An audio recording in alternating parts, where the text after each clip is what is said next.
The Great Divorce. I seemed to be standing in a bus queue by the side of a long, mean street. Evening was just closing in and it was raining. I had been wandering for hours in similar mean streets, always in the rain and always in evening twilight. Time seemed to have paused on that dismal moment when only a few shops have lit up and it is not yet dark enough for their windows to look cheering. And just as the evening never advanced to night, so my walking had never brought me to the better parts of the town. However far I went, I found only dingy lodging houses, small tobacconists, hoardings from which posters hung in rags, windowless warehouses, goods stations without trains, and bookshops of the sort that sell the works of Aristotle. I never met anyone. But for the little crowd at the bus stop, the whole town seemed to be empty. I think that was why I attached myself to the queue. I had a stroke of luck right away, for just as I took my stand, a little waspish woman who would have been ahead of me snapped out at a man who seemed to be with her. Very well, then. I won't go at all. So there, and left the queue. Pray don't imagine, said the man, in a very dignified voice, that I care about going in the least.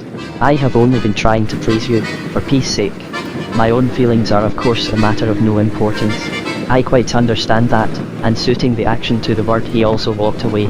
Come, thought I, that's 2 places gained.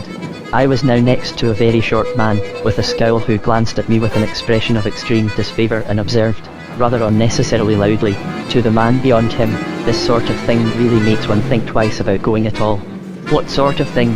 Growled the other, a big beefy person.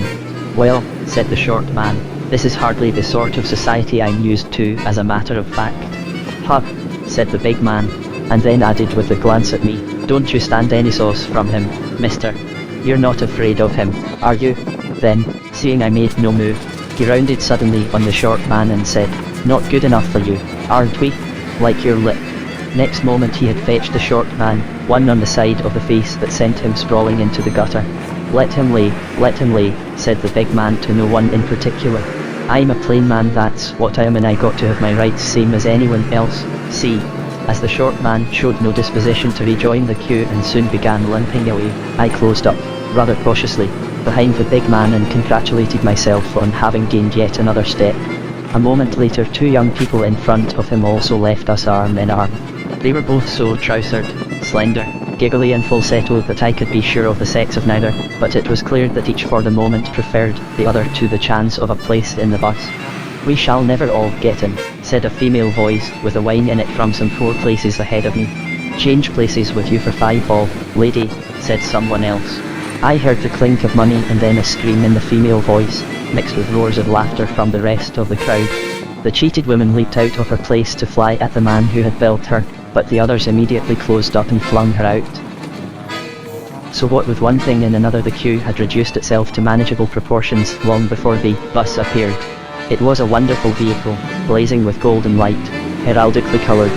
The driver himself seemed full of light and he used only one hand to drive with.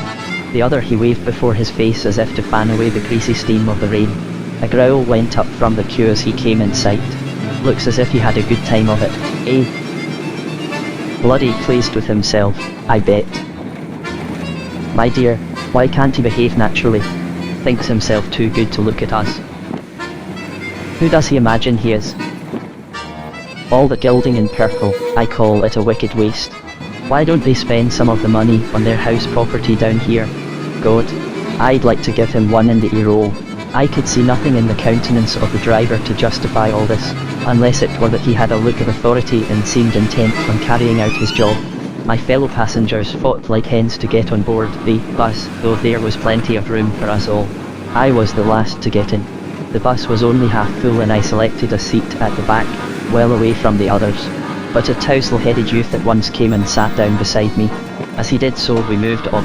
I thought you wouldn't mind my tacking onto you, he said, for I've noticed that you feel just as I do about the present company.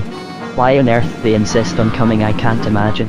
They won't like it at all when we get there, and they'd really be much more comfortable at home. It's different for you and me. Do they like this place? I asked. As much as they'd like anything, he answered. They've got cinemas and fish and chip shops and advertisements and all the sorts of things they want. The appalling lack of any intellectual life doesn't worry them. I realised as soon as I got here that there'd been some mistake. I ought to have taken the first bus, but I fooled about trying to wake people up here. I found a few fellows I'd known before and tried to form a little circle, but they all seemed to have sunk to the level of their surroundings. Even before we came here I'd had some doubts about a man like Cyril Blello. I always thought he was working in a false idiom. But he was at least intelligent. One could get some criticism worth hearing from him, even if he was a failure on the creative side. But now he seems to have nothing left but his self-conceit. The last time I tried to read him some of my own stuff. But wait a minute, I'd just like you to look at it. Realizing with a shudder that what he was producing from his pocket was a thick wad of typewritten paper, I muttered something about not having my spectacles and exclaimed, "Hello, we've left the ground." It was true. Several hundred feet below us, already half hidden in the rain and mist, the wet roofs of the town appeared, spreading without a break as far as the eye could reach. I was not left very long at the mercy of the tousle-headed poet, because another passenger interrupted our conversation, but before that happened I had learned a good deal about him. He appeared to be a singularly ill-used man.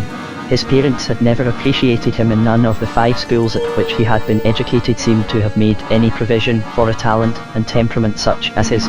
To make matters worse, he had been exactly the sort of boy in whose case the examination system works out with the maximum unfairness and absurdity. It was not until he reached the university that he began to recognize that all these injustices did not come by chance but were the inevitable results of our economic system. Capitalism did not merely enslave the workers, it also vitiated taste and vulgarized intellect. Hence our educational system, and hence the lack of recognition for new genius.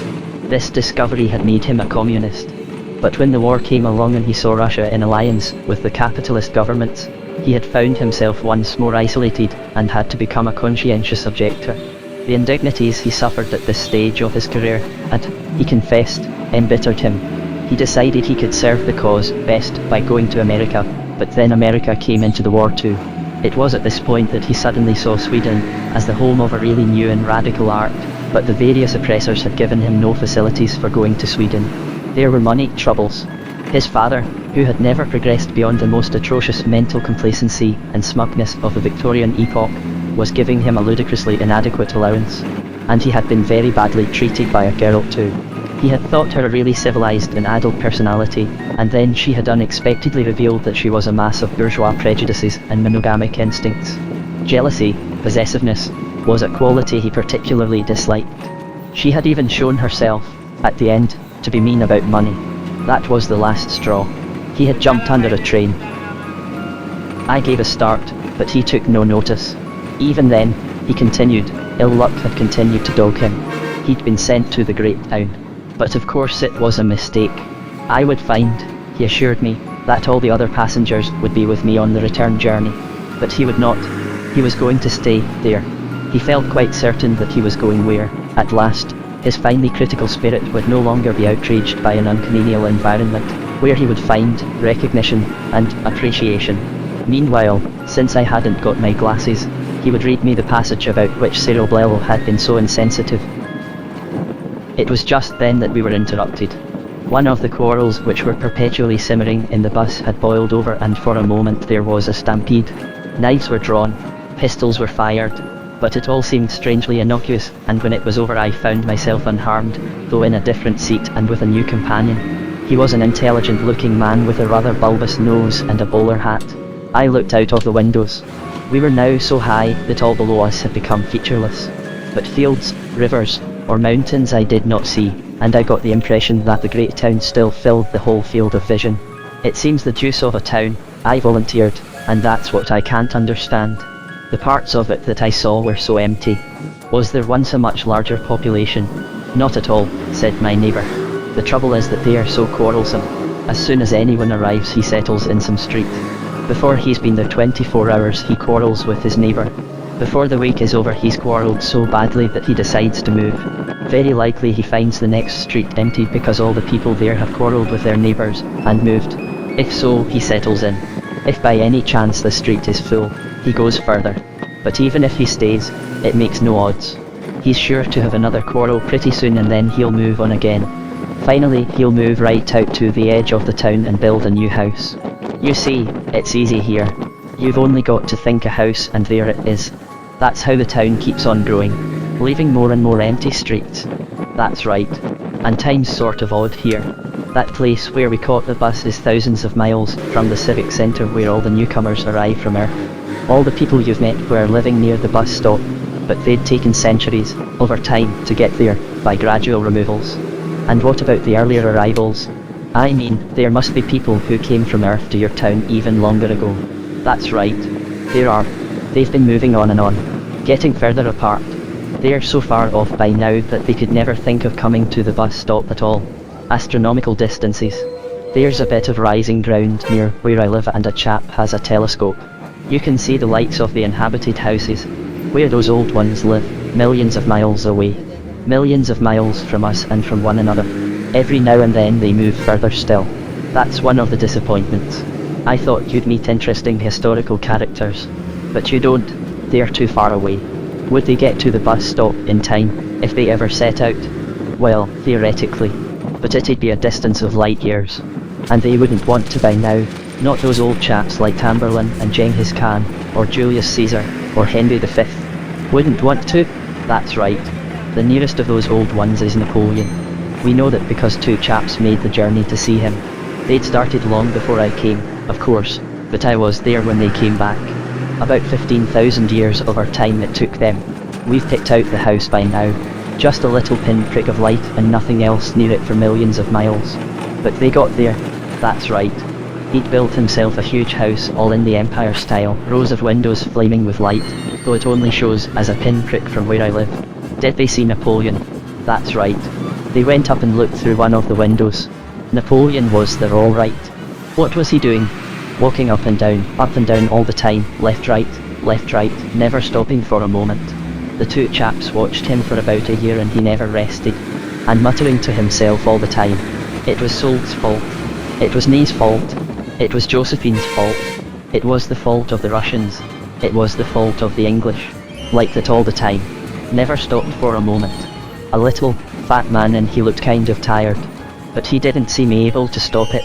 From the vibrations I gathered that the bus was still moving, but there was now nothing to be seen from the windows, which confirmed this, nothing but grey void above and below. Then the town will go on spreading indefinitely. I said. That's right, said the intelligent man.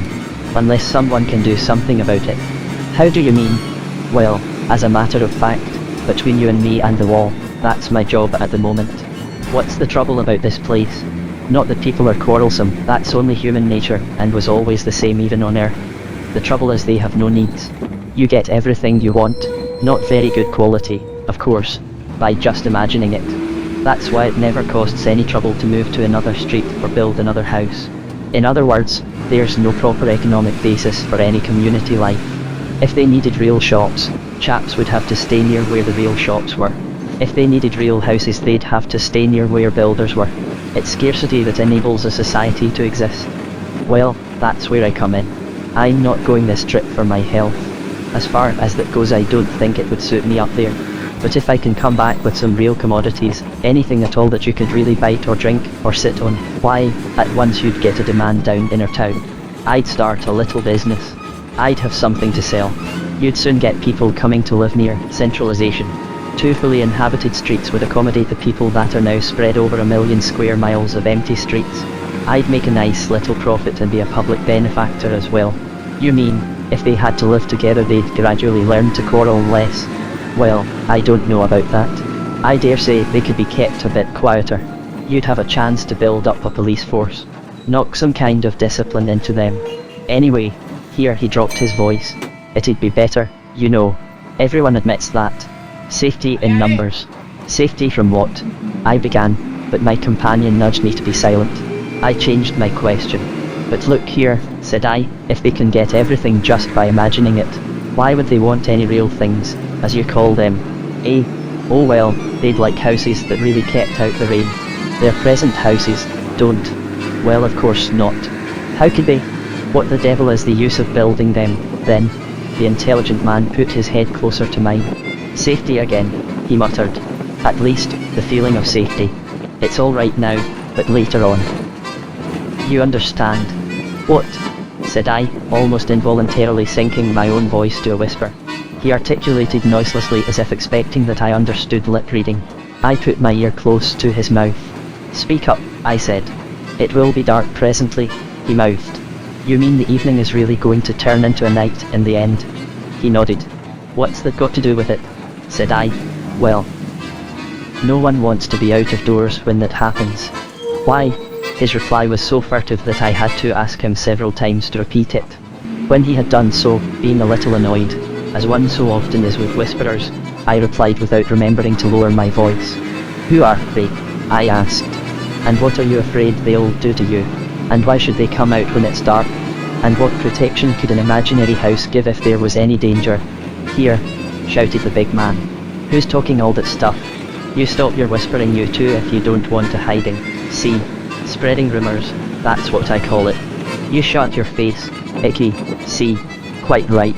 Scandalous. Ought to be prosecuted. How did they get into the bus? Growled the passengers. A fat, clean-shaven man who sat on the seat in front of me leaned back and addressed me in a cultured voice. Excuse me, he said, but I couldn't help overhearing parts of your conversation. It is astonishing how these primitive superstitions linger on. I beg your pardon. Oh, God bless my soul, that's all it is. There is not a shred of evidence that this twilight is ever going to turn into a night. There has been a revolution of opinion on that in educated circles. I am surprised that you haven't heard of it. All the nightmare fantasies of our ancestors are being swept away. What we now see in this subdued and delicate half-light is the promise of the dawn, the slow turning of a whole nation towards the light. Slow and imperceptible, of course. And not through eastern windows only. When daylight comes in the light. And that passion for real commodities which our friend speaks of as only materialism, you know, it's retrogressive, earthbound, a hankering for matter. But we look on this spiritual city, for with all its faults it is spiritual, as a nursery in which the creative functions of man, now freed from the clogs of matter, begin to try their wings. A sublime thought. Hours later there came a change. It began to grow light in the bus. The greyness outside the windows turned from mud colour to mother of pearl, then to faintest blue, then to a bright blueness that stung the eyes. We seemed to be floating in a pure vacancy. There were no lands, no sun, no stars in sight, only the radiant abyss. I let down the window beside me. Delicious freshness came in for a second, and then, what the hell are you doing? Shouted the intelligent man, leaning roughly across me and pulling the window sharply up. Want us all to catch our death of cold? Hit him a bit, said the big man. I glanced round the bus. Though the windows were closed, and soon muffled, the bus was full of light. It was cruel light. I shrank from the faces and forms by which I was surrounded. They were all fixed faces, full not of possibilities, but of impossibilities, some gaunt, some bloated, some glaring with idiotic ferocity, some drowned beyond recovery, in dreams, but all, in one way or another, distorted and faded. One had a feeling that they might fall to pieces at any moment, if the light grew much stronger. Then, there was a mirror on the end wall of the bus. I caught sight of my own. And still the light grew. A cliff had loomed up ahead. It sank vertically beneath us so far that I could not see the bottom, and it was dark and smooth. We were mounting all the time. At last the top of the cliff became visible like a thin line of emerald green stretched tight as a fiddle string. Presently we glided over the top. We were flying above a level, grassy country through which there ran a wide river. We were losing height now. Some of the tallest treetops were only 20 feet below us. Then, suddenly we were at rest. Everyone had jumped up. Curses, taunts, blows, a filthy vituperation came to my ears as my fellow passengers struggled to get out. A moment later, and they had all succeeded. I was alone in the bus, and through the open door there came to me in the fresh stillness the singing of a lark. I got out. The light and coolness that drenched me were like those of summer morning, early morning a minute or two before the sunrise, only that there was a certain difference. I had the sense of being in a larger space, perhaps even a larger sort of space, than I had ever known before, as if the sky were further off and the extent of the green plain wider than they could be on this little ball of earth. I had got out, in some sense, which made the solar system itself seem an indoor affair. It gave me a feeling of freedom, but also of exposure, possibly of danger, which continued to accompany me through all that followed. It is the impossibility of communicating that feeling, or even of inducing you to remember it as I proceed, which makes me despair of conveying the real quality of what I saw and heard. At first, of course, my attention was caught by my fellow passengers, who were still grouped about in the neighbourhood of the omnibus, though beginning, some of them, to walk forward into the landscape with hesitating steps. I gasped when I saw them. Now that they were in the light, They were transparent, fully transparent when they stood between me and it, smudgy and imperfectly opaque when they stood in the shadow of some tree. They were in fact ghosts, man-shaped stains on the brightness of the tear. One could attend to them or ignore them at will as you do with the dirt on a window pane. I noticed that the grass did not bend under their feet, even the dewdrops were not disturbed. Then some readjustment of the mind or some focusing of my eyes took place, and I saw the whole phenomenon the other way round. The men were as they had always been, as all the men I had known had been perhaps. It was the light, the grass, the trees that were different, made of some different substance, so much solider than things in our country, that men were ghosts by comparison. Moved by a sudden thought, I bent down and tried to pluck a daisy which was growing at my feet. The stalk wouldn't break. I tried to twist it, but it wouldn't twist. I tugged till the sweat stood out on my forehead and I had lost most of the skin off my hands. The little flower was hard, not like wood or even like iron, but like diamond. There was a leaf, a young tender beech leaf, lying in the grass beside it. I tried to pick the leaf up. My heart almost cracked with the effort, and I believe I did just raise it. But I had to let it go at once. It was heavier than a sack of coal. As I stood, recovering my breath with great gasps and looking down at the daisy, I noticed that I could see the grass not only between my feet but through them. I also was a phantom. Who will give me words to express the terror of the discovery? Golly, thought I, I'm in for it this time. I don't like it. I don't like it, screamed a voice. It gives me the pip. One of the ghosts had darted past me, back into the bus. She never came out of it again as far as I know. The others remained uncertain. Hi, mister, said the big man, addressing the driver. When have we got to be back? You need never come back unless you want to, he replied. Stay as long as you please. There was an awkward pause. This is simply ridiculous, said a voice in my ear. One of the quieter and more respectable ghosts had sidled up to me. There must be some mismanagement, he continued. What's the sense of allowing all that riffraff to float about here all day? Look at them.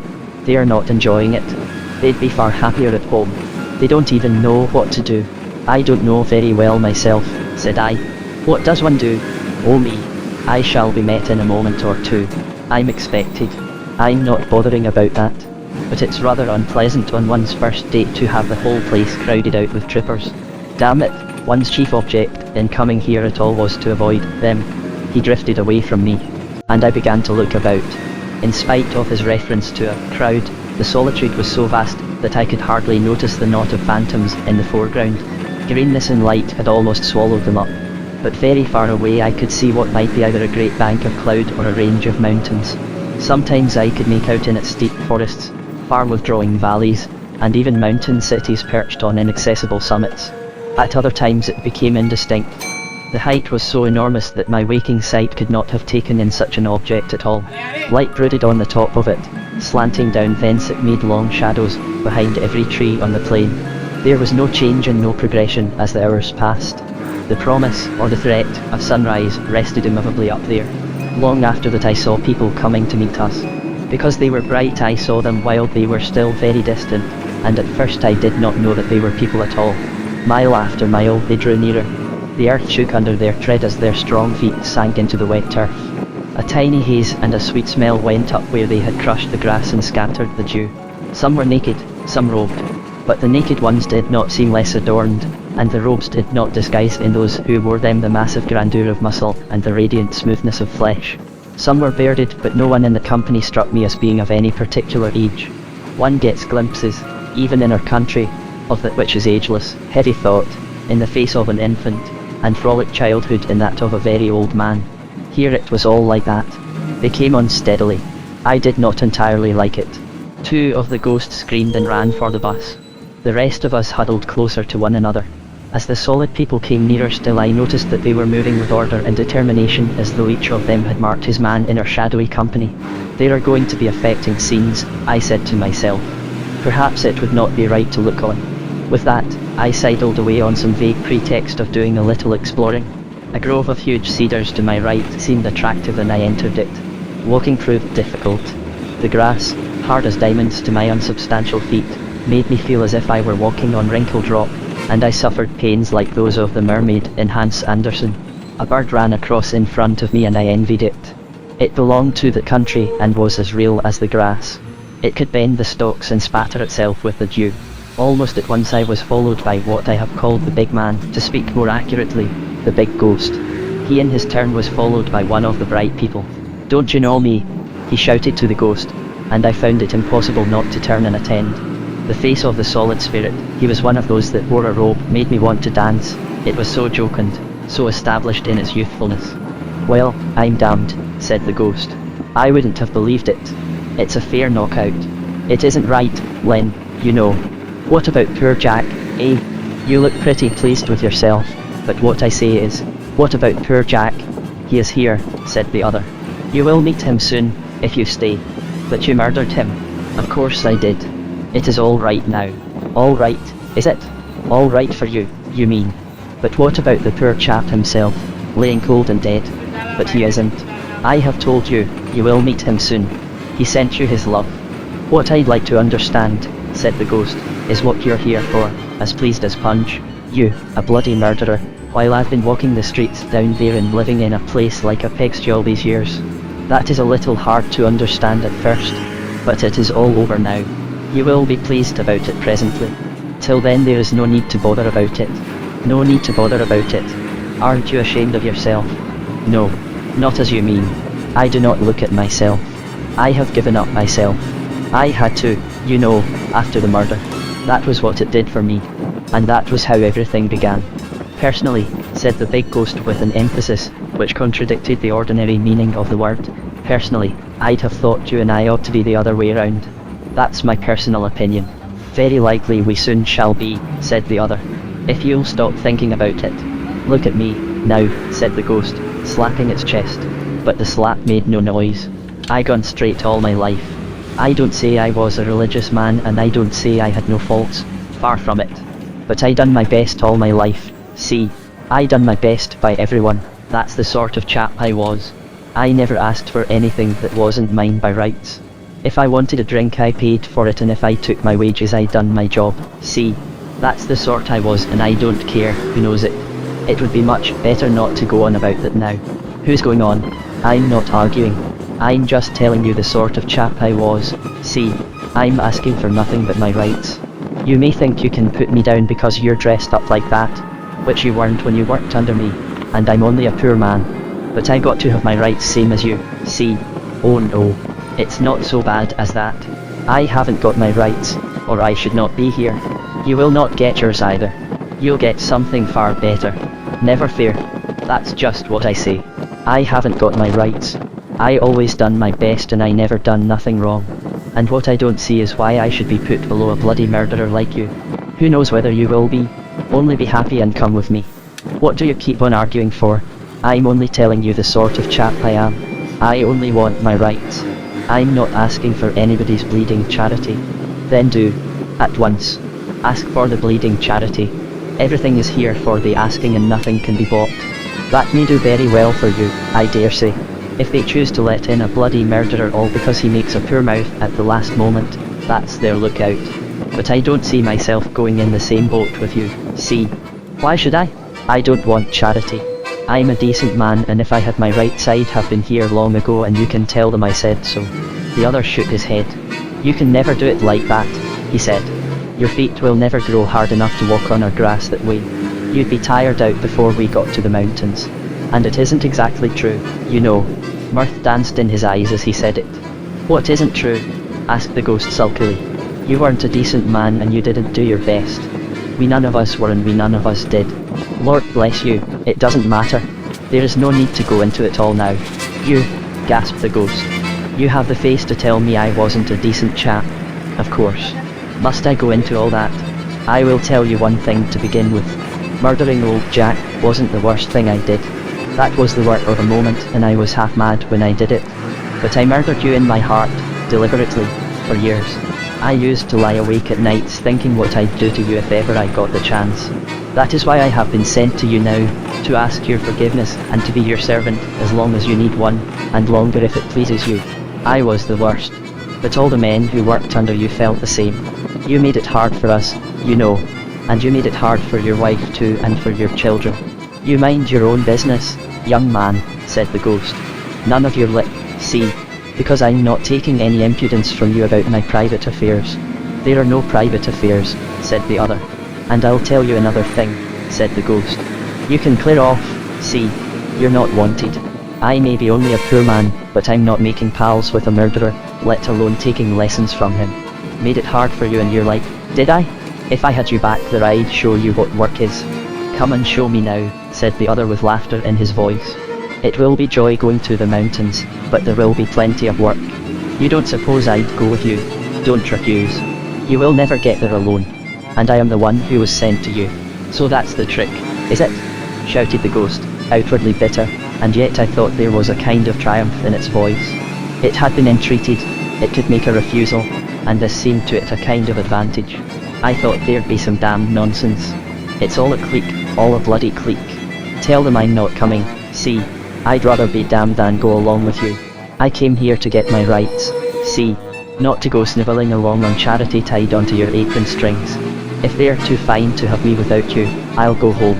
It was almost happy now that it could, in a sense, threaten.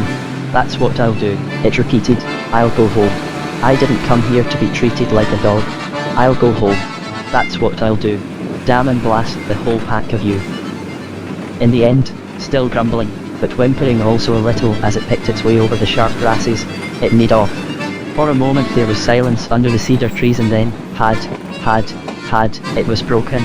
Two velvet-footed lions came bouncing into the open space, their eyes fixed upon each other, and started playing some solemn romp. Their manes looked as if they had been just dipped in the river, whose noise I could hear close at hand, though the trees hid it.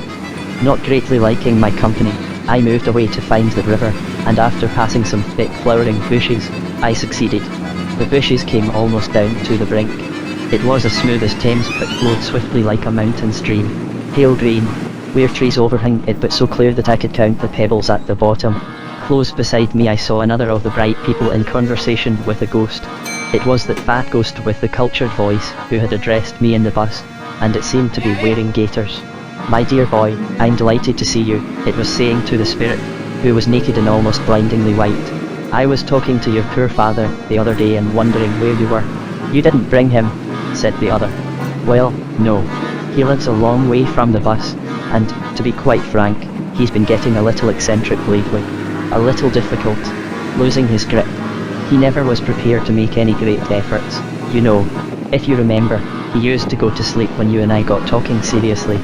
Ah, Dick, I shall never forget some of our talks. I expect you've changed your views a bit since then. You became rather narrow-minded towards the end of your life, but no doubt you've broadened out again. How do you mean? Well, it's obvious by now, isn't it, that you weren't quite right? Why, my dear boy, you were coming to believe in a literal heaven and hell. But wasn't I right? Oh, in a spiritual sense, to be sure. I still believe in them in that way. I am still, my dear boy, looking for the kingdom.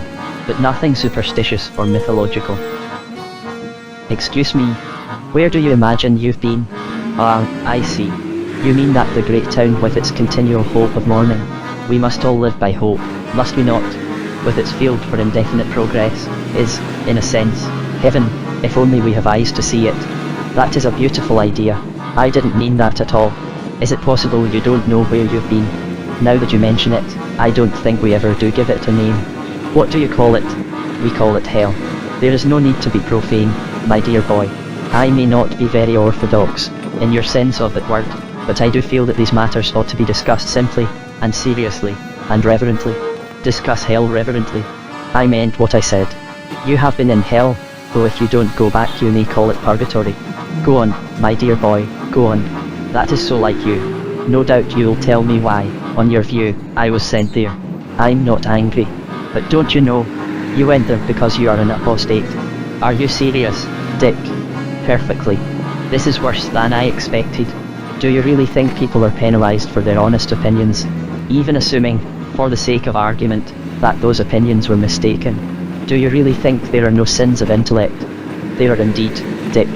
There is hidebound prejudice, and intellectual dishonesty, and timidity, and stagnation. But honest opinions fearlessly followed, they are not sins. I know we used to talk that way. I did it too until the end of my life when I became what you call narrow. It all turns on what are honest opinions. Mine certainly were. They were not only honest but heroic. I asserted them fearlessly. When the doctrine of the resurrection ceased to commend itself to the critical faculties which God had given me, I openly rejected it. I preached my famous sermon. I defied the whole chapter. I took every risk. What risk? What was at all likely to come of it except what actually came? Popularity, sales for your books, invitations, and finally a bishopric. Dick, this is unworthy of you. What are you suggesting? Friend, I am not suggesting at all. You see, I know now. Let us be frank. Our opinions were not honestly come by. We simply found ourselves in contact with a certain current of ideas and plunged into it because it seemed modern and successful. At college, you know, we just started automatically writing the kind of essays that got good marks and saying the kind of things that won applause. When, in our whole lives, did we honestly face, in solitude, the one question on which all turned, whether after all the supernatural might not in fact occur? When did we put up one moment's real resistance to the loss of our faith? If this is meant to be a sketch of the genesis of liberal theology in general, I reply that it is a mere libel. Do you suggest that men like I have nothing to do with any generality, nor with any man but you and me? Oh, as you love your own soul, remember, you know that you and I were playing with loaded dice. We didn't want the other to be true. We were afraid of crude salvationism, afraid of a breach with the spirit of the age, afraid of ridicule, afraid, above all, of real spiritual fears and hopes. I'm far from denying that young men may make mistakes. They may well be influenced by current fashions of thought. But it's not a question of how the opinions are formed. The point is that they were my honest opinions, sincerely expressed. Of course, having allowed oneself to drift, unresisting, unpraying, accepting every half-conscious solicitation from our desires, we reached a point where we no longer believed the faith. Just in the same way, a jealous man, drifting and unresisting, reaches a point at which he believes lies about his best friend. A drunkard reaches a point at which, for the moment, he actually believes that another glass will do him no harm. The beliefs are sincere in the sense that they do occur as psychological events in the man's mind. If that's what you mean by sincerity, they are sincere, and so were ours. But errors which are sincere in that sense are not innocent. You'll be justifying the Inquisition in a moment. Why? Because the Middle Ages erred in one direction, does it follow that there is no error in the opposite direction? Well, this is extremely interesting, said the Episcopal ghost. It's a point of view. Certainly, it's a point of view. In the meantime. There is no meantime, replied the other. All that is over. We are not playing now. I have been talking of the past, your past and mine, only in order that you may turn from it forever. One wrench and the tooth will be out. You can begin as if nothing had ever gone wrong. White as snow. It's all true, you know. He is in me, for you, with that power. And I have come a long journey to meet you. You have seen hell. You're in sight of heaven. Will you, even now, repent and believe? I'm not sure that I've got the exact point you are trying to make, said the ghost. I am not trying to make any point, said the spirit. I am telling you to repent and believe. But my dear boy, I believe already. We may not be perfectly agreed, but you have completely misjudged me if you do not realize that my religion is a very real and a very precious thing to me. Very well, said the other, as if changing his plan. Will you believe in me? In what sense? Will you come with me to the mountains? It will hurt at first, until your feet are hardened. Reality is harsh to the feet of shadows. But will you come? Well, that is a plan. I am perfectly ready to consider it. Of course I should require some assurances. I should want to guarantee that you are taking me to a place where I shall find a wider sphere of usefulness and scope for the talents that God has given me, and an atmosphere of free inquiry, in short, all that one means by civilization and the spiritual life. No, said the other. I can promise you none of these things. No sphere of usefulness. You are not needed there at all. No scope for your talents. Only forgiveness for having perverted them. No atmosphere of inquiry, for I will bring you to the land not of questions, but of answers, and you shall see the face of God. Ah, but we must all interpret those beautiful words in our own way. For me there is no such thing as a final answer. The free wind of inquiry must always continue to blow through the mind, must it not? Prove all things. To travel hopefully is better than to arrive. If that were true, and known to be true, how could anyone travel hopefully? There would be nothing to hope for. But you must feel yourself that there is something stifling about the idea of finality. Stagnation, My dear boy, what is more soul-destroying than stagnation? You think that, because hitherto you have experienced truth only with the abstract intellect. I will bring you where you can taste it like honey and be embraced by it as by a bridegroom. Your thirst shall be quenched. Well, really, you know, I am not aware of a thirst for some ready-made truth, which puts an end to intellectual activity in the way you seem to be describing. Will it leave me the free play of mind, Dick? I must insist on that, you know. Free, as a man is free to drink while he is drinking. He is not free still to be dry. The ghost seemed to think for a moment. I can make nothing of that idea, it said. Listen, said the white spirit. Once you were a child. Once you knew what inquiry was for. There was a time when you asked questions because you wanted answers, and were glad when you had found them. Become the child again, even now.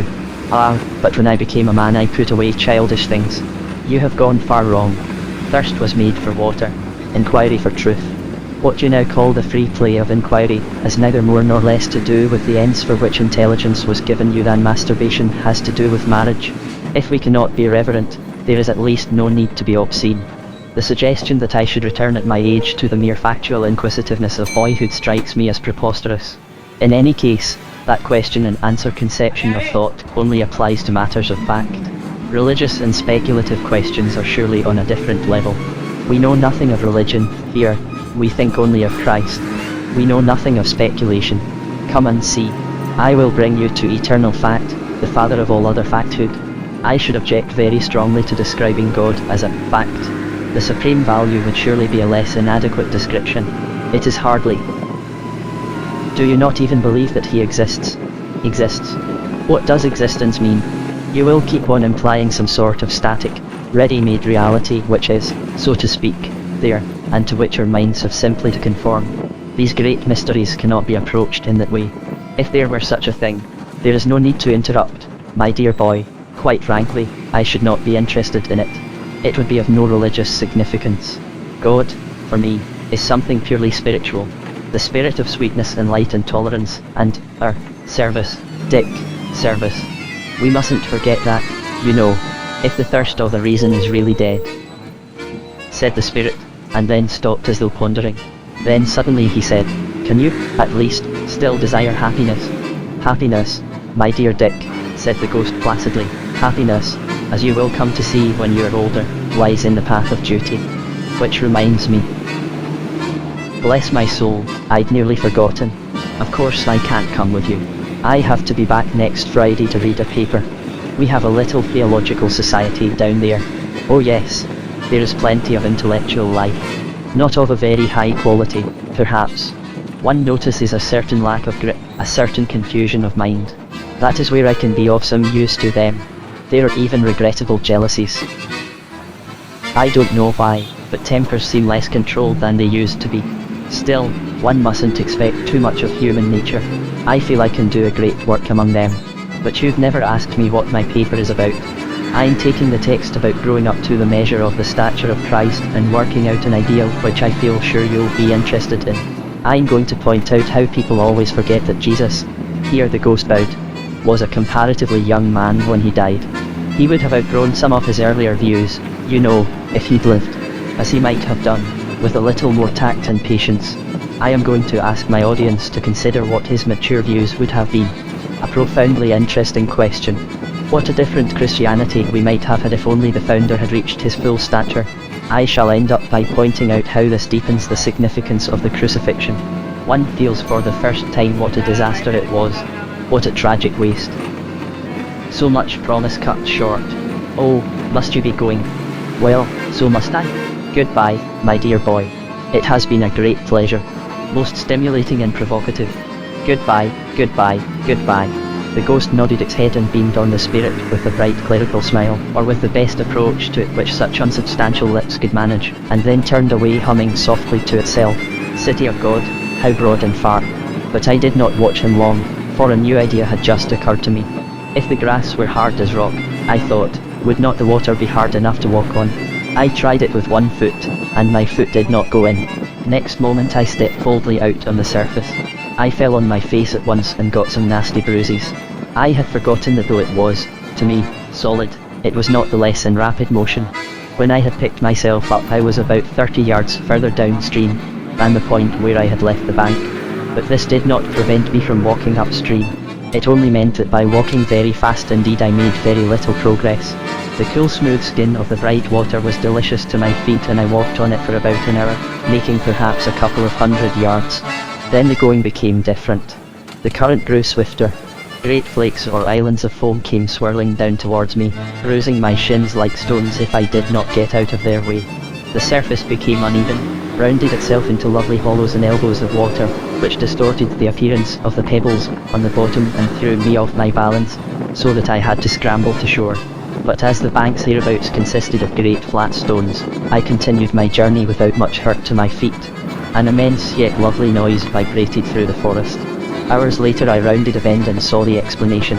Before me green slopes made a wide amphitheatre, enclosing a frothy and pulsating lake into which, over many coloured rocks, a waterfall was pouring. Here once again I realised that something had happened to my senses so that they were now receiving impressions which would normally exceed their capacity. On Earth, such a waterfall could not have been perceived at all as a whole. It was too big. Its sound would have been a terror in the woods for 20 miles. Here, after the first shock, my sensibility took, both as a well-built ship takes a huge wave. I exulted. The noise, though gigantic, was like giants' laughter, like the revelry of a whole college of giants together laughing, dancing, singing, roaring at their high works. Near the place where the fall plunged into the lake there grew a tree, white with the spray, half veiled in foam boughs, flashing with the bright, innumerable birds that flew among its branches. It rose in many shapes of billowy foliage, huge as a fenland cloud. From every point apples of gold gleamed through the leaves. Suddenly my attention was diverted by a curious appearance in the foreground. A hawthorn bush not 20 yards away seemed to be behaving oddly. Then I saw that it was not the bush but something standing close to the bush and on this side of it. Finally I realised that it was one of the ghosts. It was crouching as if to conceal itself from something beyond the bush, and it was looking back at me and making signals. It kept on signing to me to duck down. As I could not see what the danger was, I stood fast. Presently the ghost, after peering around in every direction, ventured beyond the hawthorn bush. It could not get on very fast because of the torturing grasses beneath its feet, but it was obviously going as fast as it possibly could, straight for another tree. There it stopped again, standing straight upright against the trunk as though it were taking cover. Because the shadow of the branches now covered it, I could see it better. It was my bowler-hatted companion, the one whom the big ghost had called Icky. After it had stood panting at the tree for about 10 minutes and carefully reconnoitred the ground ahead, it made a dash for another tree, such a dash as was possible to it. In this way, with infinite labour and caution, it had reached the great tree in about an hour. That is, it had come within 10 yards of it. Here it was checked. Round the tree grew a belt of lilies, to the ghost an insuperable obstacle. It might as well have tried to tread down an anti-tank trap as to walk on them. It lay down and tried to crawl between them, but they grew too close and they would not bend. And all the time it was apparently haunted by the terror of discovery. At every whisper of the wind it stopped and cowered. Once, at the cry of a bird, it struggled back to its last place of cover, but then desire hounded it out again and it crawled once more to the tree. I saw it clasp its hands and writhe in the agony of its frustration. The wind seemed to be rising. I saw the ghost wring its hand and put its thumb into its mouth, cruelly pinched, I doubt not, between two stems of the lilies, when the breeze swayed them. Then came a real gust. The branches of the tree began to toss. A moment later and half a dozen apples had fallen round the ghost and on it. He gave a sharp cry, but suddenly checked it. I thought the weight of the golden fruit, where it had fallen on him, would have disabled him, and certainly, for a few minutes, he was unable to rise. He lay whimpering, nursing his wounds. But soon he was at work again. I could see him feverishly trying to fill his pockets with the apples. Of course it was useless. One could see how his ambitions were gradually forced down. He gave up the idea of a pocketful. 2 would have to do. He gave up the idea of 2. He would take 1, the largest one. He gave up that hope. He was now looking for the smallest one. He was trying to find if there was one small enough to carry. The amazing thing was that he succeeded. When I remembered what the leaf had felt like when I tried to lift it, I could hardly help admiring this unhappy creature when I saw him rise staggering to his feet, actually holding the smallest of the apples in his hands. He was lame from his hurts, and the weight bent him double. Yet even so, inch by inch, still availing himself of every scrap of cover, He set out on his Via Dolorosa to the bus, carrying his torture. "Fool. Put it down," said a great voice suddenly. It was quite unlike any other voice I had heard so far. It was a thunderous yet liquid voice. With an appalling certainty I knew that the waterfall itself was speaking, and I saw now, though it did not cease to look like a waterfall, that it was also a bright angel who stood, like one crucified, against the rocks and poured himself perpetually down towards the forest with loud joy. "Fool," he said, "put it down. You cannot take it back. There is not room for it in hell. Stay here and learn to eat such apples. The very leaves and the blades of grass in the wood will delight to teach you." Whether the ghost heard or not, I don't know. At any rate, after pausing for a few minutes, it braced itself anew for its agonies and continued with even greater caution till I lost sight of it. Although I watched the misfortunes of the ghost in the boulder with some complacency, I found, when we were left alone, that I could not bear the presence of the water giant. It did not appear to take any notice of me, but I became self-conscious, and I rather think there was some assumed nonchalance in my movements as I walked away over the flat rocks, downstream again. I was beginning to be tired. Looking at the silver fish which darted over the riverbed, I wished greatly that to me also that water were permeable.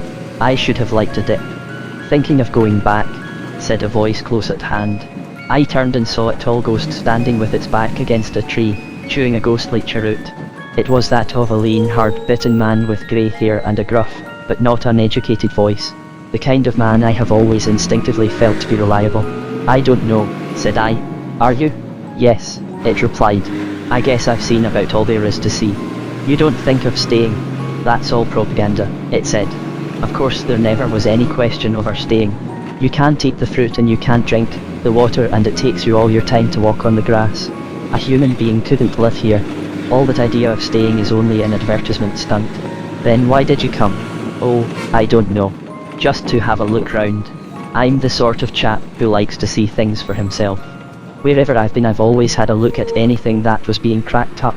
When I was out east, I went to see Pekin." "When?" "What was Pekin like?" "Nothing to it. Just one darn wall inside another. Just a trap for tourists. I've been pretty well everywhere. Niagara Falls, the pyramids, Salt Lake City, the Taj Mahal." "What was it like?" "Not worth looking at. They're all advertisement stunts. All run by the same people. There's a combine, you know, a world combine, that just takes an atlas and decides where they'll have a site. Doesn't matter what they choose, anything will do as long as the publicity's properly managed. And you've lived down there in the town for some time, in what they call hell." "Yes. It's a flop too. They lead you to expect red fire and devils and all sorts of interesting people sizzling on grids, Henry VIII and all that, but when you get there it's just like any other town." "I prefer it up here," said I.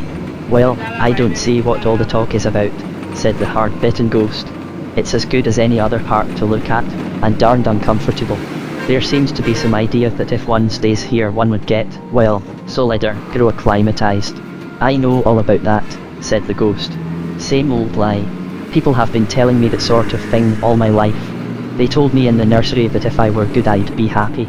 And they told me at school that Latin would get easier as I went on. After I'd been married a month some fool was telling me that there were always difficulties at first, but with tact and patience I'd soon settle down and like it. And all through 2 wars what didn't they say about the good time coming if only I'd be a brave boy and go on being shot at? Of course they'll play the old game here if anyone's fool enough to listen. But who are they? This might be run by someone different. Entirely new management. Eh? Don't you believe it? It's never a new management. You'll always find the same old ring. I know all about dear, kind mummy coming up to your bedroom and getting all she wants to know out of you, but you always found she and father were the same firm really. Didn't we find that both sides in all the wars were run by the same armament firms? Or the same firm, which is behind the Jews and the Vatican and the dictators and the democracies and all the rest of it. All this stuff up here is run by the same people as the town. They're just laughing at us. I thought they were at war. Of course you did. That's the official version. But who's ever seen any signs of it? Oh, I know that's how they talk. But if there's a real war why don't they do anything? Don't you see that if the official version were true these chaps up here would attack and sweep the town out of existence? They've got the strength. If they wanted to rescue us they could do it. But obviously the last thing they want is to end their so-called war. The whole game depends on keeping it going. This account of the matter struck me as uncomfortably plausible. I said nothing. Anyway, said the ghost, who wants to be rescued? What the hell would there be to do here? Or there? Said I. Quite, said the ghost. They've got you either way. What would you like to do if you had your choice? I asked.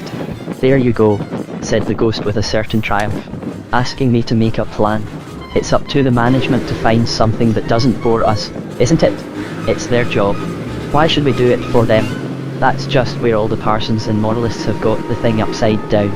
They keep on asking us to alter ourselves. But if the people who run the show are so clever and so powerful, why don't they find something to suit their public? All this poppycock about growing harder so that the grass doesn't hurt our feet. Now, there's an example. What would you say if you went to a hotel where the eggs were all bad, and when you complained to the boss, instead of apologizing and changing his dairyman, he just told you that if you tried you'd get to like bad eggs in time? Well, I'll be getting along, said the ghost after a short silence. You coming my way? There doesn't seem to be much point in going anywhere on your showing, I replied. A great depression had come over me. And at least it's not raining here. Not at the moment, said the hard-bitten ghost. But I never saw one of these bright mornings that didn't turn to rain later on. And, by gum, when it does rain here. You hadn't thought of that. It hadn't occurred to you that with the sort of water they have here every raindrop will make a hole in you, like a machine gun bullet. That's their little joke, you see. First of all tantalize you with ground you can't walk on and water you can't drink, and then drill you full of holes. But they won't catch me that way. A few minutes later he moved off. I sat still on a stone by the riverside feeling as miserable as I ever felt in my life. Hitherto it had not occurred to me to doubt the intentions of the solid people, nor to question the essential goodness of their country, even if it were a country which I could not long inhabit. It had indeed once crossed my mind that if these solid people were as benevolent as I had heard one or two of them claim to be, they might have done something to help the inhabitants of the town, something more than meeting them on the plain. Now a terrible explanation came into my mind. How if they had never meant to do us good at all? How if this whole trip were allowed the ghosts merely to mock them? Horrible myths and doctrines stirred in my memory. I thought how the gods had punished Tantalus. I thought of the place in the book of Revelation where it says that the smoke of hell goes up forever in the sight of the blessed spirits. I remembered how poor Cowper, dreaming that he was not after all doomed to perdition, at once knew the dream to be false and said, "These are the sharpest arrows in his quiver." And what the hard-bitten ghost had said about the rain was clearly true. Even a shower of dew drops from a branch might tear me in pieces. I had not thought of this before, and how easily I might have ventured into the spray of the waterfall. The sense of danger, which had never been entirely absent since I left the bus, awoke with sharp urgency. I gazed around on the trees, the flowers, and the talking cataract. They had begun to look unbearably sinister. Bright insects darted to and fro. If one of those were to fly into my face, would it not go right through me? If it settled on my head, would it crush me to earth? Terror whispered, "This is no place for you." I remembered also the lions. With no very clear plan in my mind, I rose and began walking away from the river in the direction where the trees grew closest together. I had not fully made up my mind to go back to the bus, but I wanted to avoid open places. If only I could find a trace of evidence that it was really possible for a ghost to stay, that the choice was not only a cruel comedy, I would not go back. In the meantime I went on, gingerly, and keeping a sharp look out.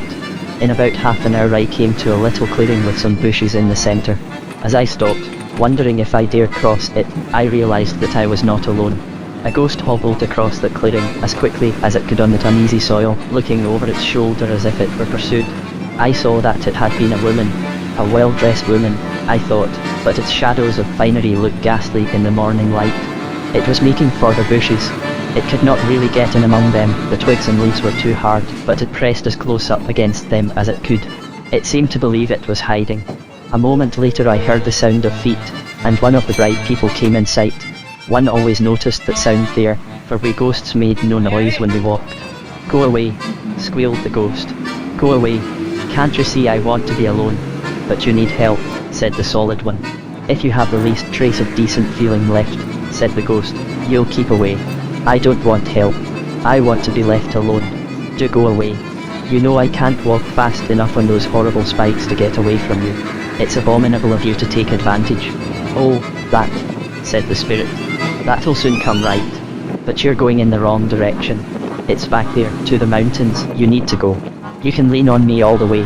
I can't absolutely carry you, but you need have almost no weight on your own feet, and it will hurt less at every step. I'm not afraid of being hurt. You know that. Then what is the matter? Can't you understand anything? Do you really suppose I'm going out there among all those people, like this? But why not? I'd never have come at all if I'd known you were all going to be dressed like that. Friend, you see I'm not dressed at all. I didn't mean that. Do go away. But can't you even tell me? If you can't understand, there'd be no good trying to explain it. How can I go out like this among a lot of people with real solid bodies? It's far worse than going out with nothing on would have been on Earth. Have everyone staring through me. Oh, I see.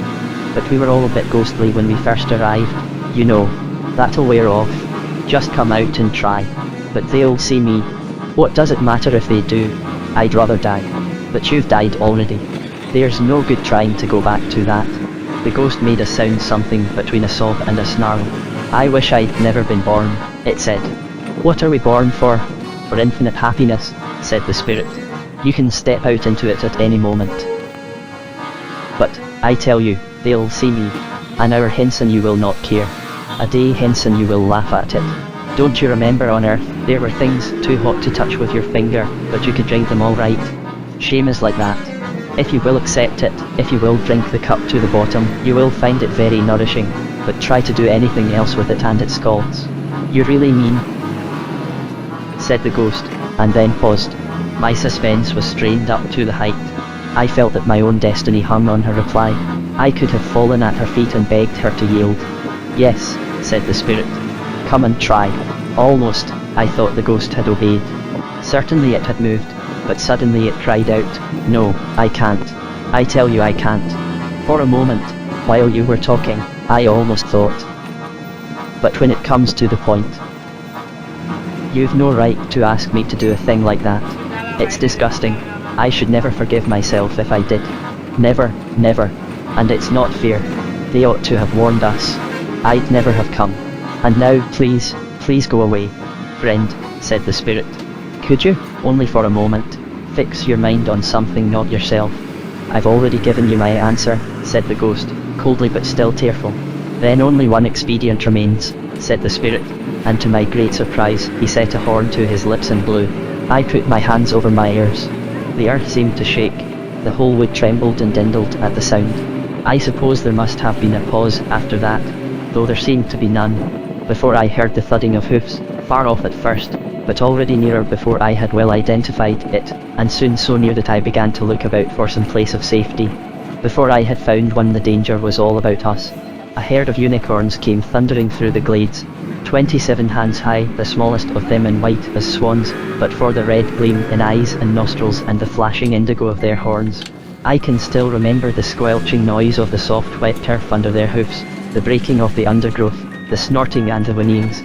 How their hind legs went up and their horned heads down in mimic battle. Even then I wondered for what real battle it might be the rehearsal. I heard the ghost scream, and I think it made a bolt away from the bushes. Perhaps towards the spirit, but I don't know. For my own nerve failed and I fled, not heeding, for the moment, the horrible going underfoot, and not once daring to pause. So I never saw the end of that interview. Where are ye going? Said a voice with a strong Scotch accent. I stopped and looked. The sound of the unicorns had long since died away and my flight had brought me to open country. I saw the mountains where the unchanging sunrise lay, and in the foreground 2 or 3 pines on a little knoll, with some large smooth rocks, and heather.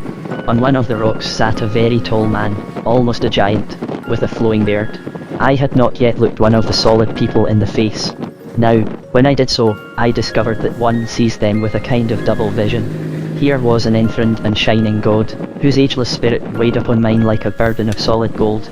And yet, at the very same moment, here was an old weather-beaten man, one who might have been a shepherd, such a man as tourists think simple because he is honest and neighbours think deep, for the same reason. His eyes had the far-seeing look of one who has lived long in open, solitary places, and somehow outdived the network of wrinkles which must have surrounded them before rebirth had washed him in immortality. I don't quite know, said I. Ye can sit and talk to me, then, he said, making room for me on the stone. I don't know you, sir, said I, taking my seat beside him. My name is George, he answered. George MacDonald. Oh, I cried. Then you can tell me. You at least will not deceive me. Then, supposing that these expressions of confidence needed some explanation, I tried, trembling, to tell this man all that his writings had done for me. I tried to tell how a certain frosty afternoon at Leatherhead Station, when I first bought a copy of Phantasts, being then about 16 years old, had been to me what the first sight of Beatrice had been to Dante. Here begins the new life.